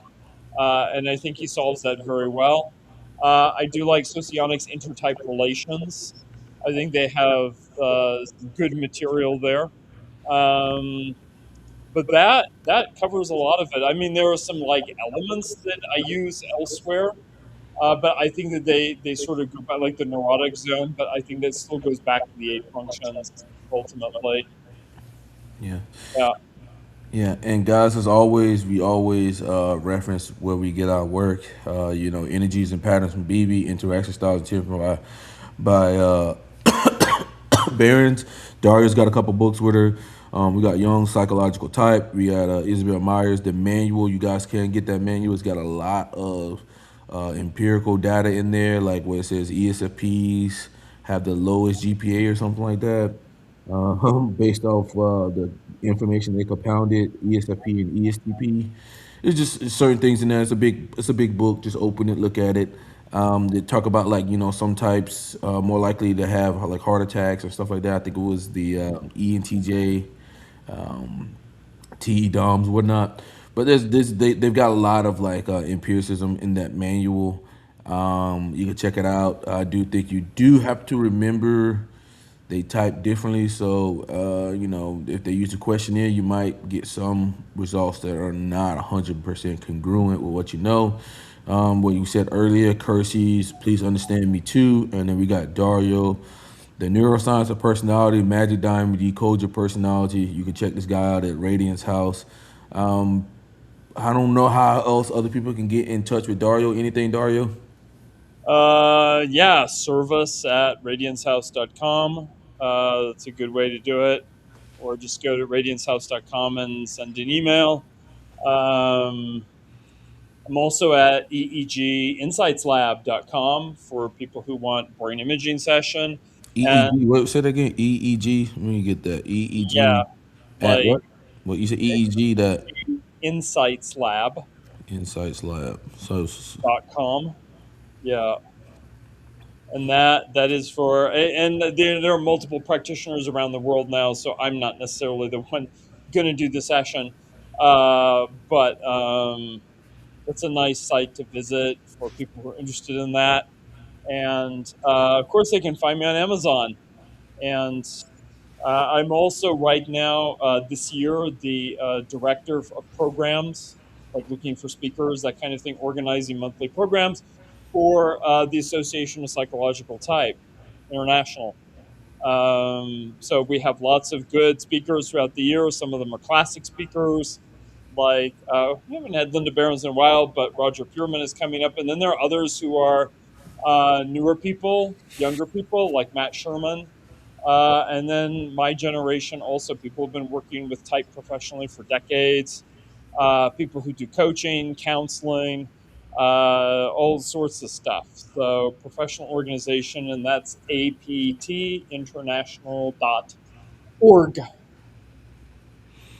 well, guys, we want to thank Dario for coming on for this 3 hour stream. It was absolutely awesome. Dario, any last things? Thomas, anything? I don't think I have anything else. Thanks for joining us, Dario. Yeah, I know, man. I know your time is valuable, so we appreciate when you, when you come out here and give us your thoughts. And thank you for our viewers, for people who tuned in. Yeah. Yeah, yeah, absolutely. Thank you for having me. And, I view it this as an opportunity to not only get in touch with people, but sort of step back for a moment and get a perspective on the years. And I haven't looked at anybody actually put together something like what you just did. Certainly not for quite a while. So we just ask, what are all of the issues?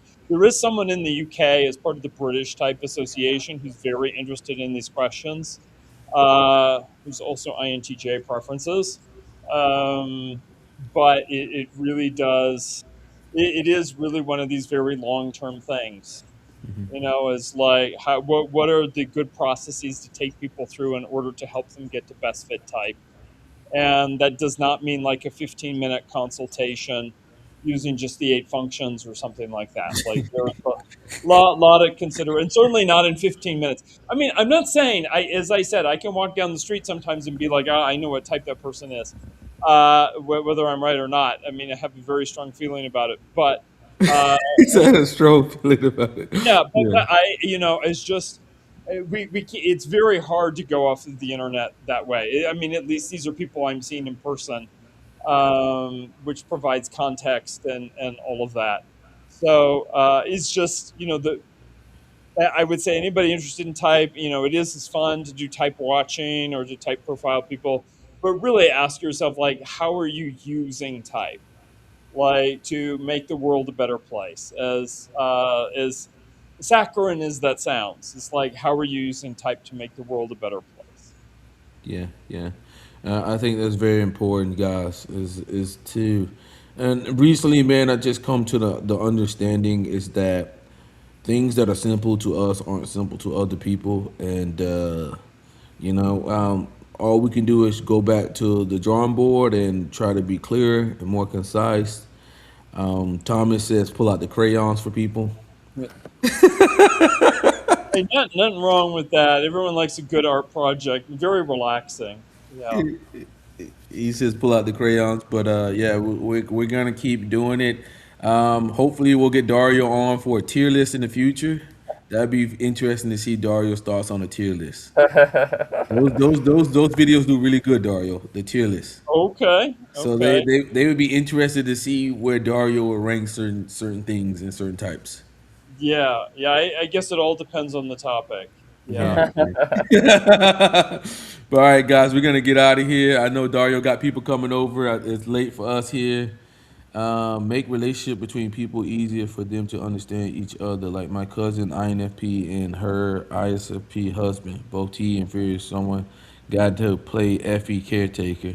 Well, I think you don't. So you're not understanding that FI can be very caretaking as well. I think the thing about FI being a caretaker is when they don't give a shit about you anymore, or you're no longer resonating with them, then they're not gonna caretake you. But as long as you are resonating with them, then they're gonna caretake for you. I've kind of seen that with a lot of like FI user women, right? As long as you're resonating with their FI, they'll caretake for you. They'll do all this stuff for you. But the second you're not, you're out of here. So that's very important to see, and I think a lot of people don't understand that, and then they try to say, and they try to ask the woman, "What did I do wrong?" or whatever, and it's like you just don't resonate with FI anymore. They can't tell you that. Yeah. Okay? Yeah. By the way, I do want to mention people are always asking, what am I working on now? So the last time a book on type and relationships came out, it was in the year 2000.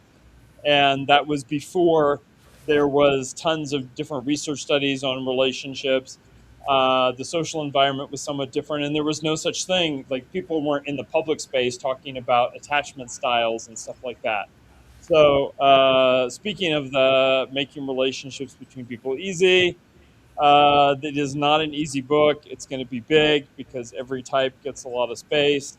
But that's what I'm working on right now. Okay, well, we'll look forward to that book, Dario. I eventually am going to get to write my own as well. I'm gonna pull all of my shit together in one like fucking super catalog MBTI manual that's gonna probably be over 1,500 pages. Um, in the future, gonna pull it all together, man. But yeah, we're gonna get out of here, guys. We'll see you guys on the next one. Peace out, guys. All right, peace. Take care, everyone. Thank you.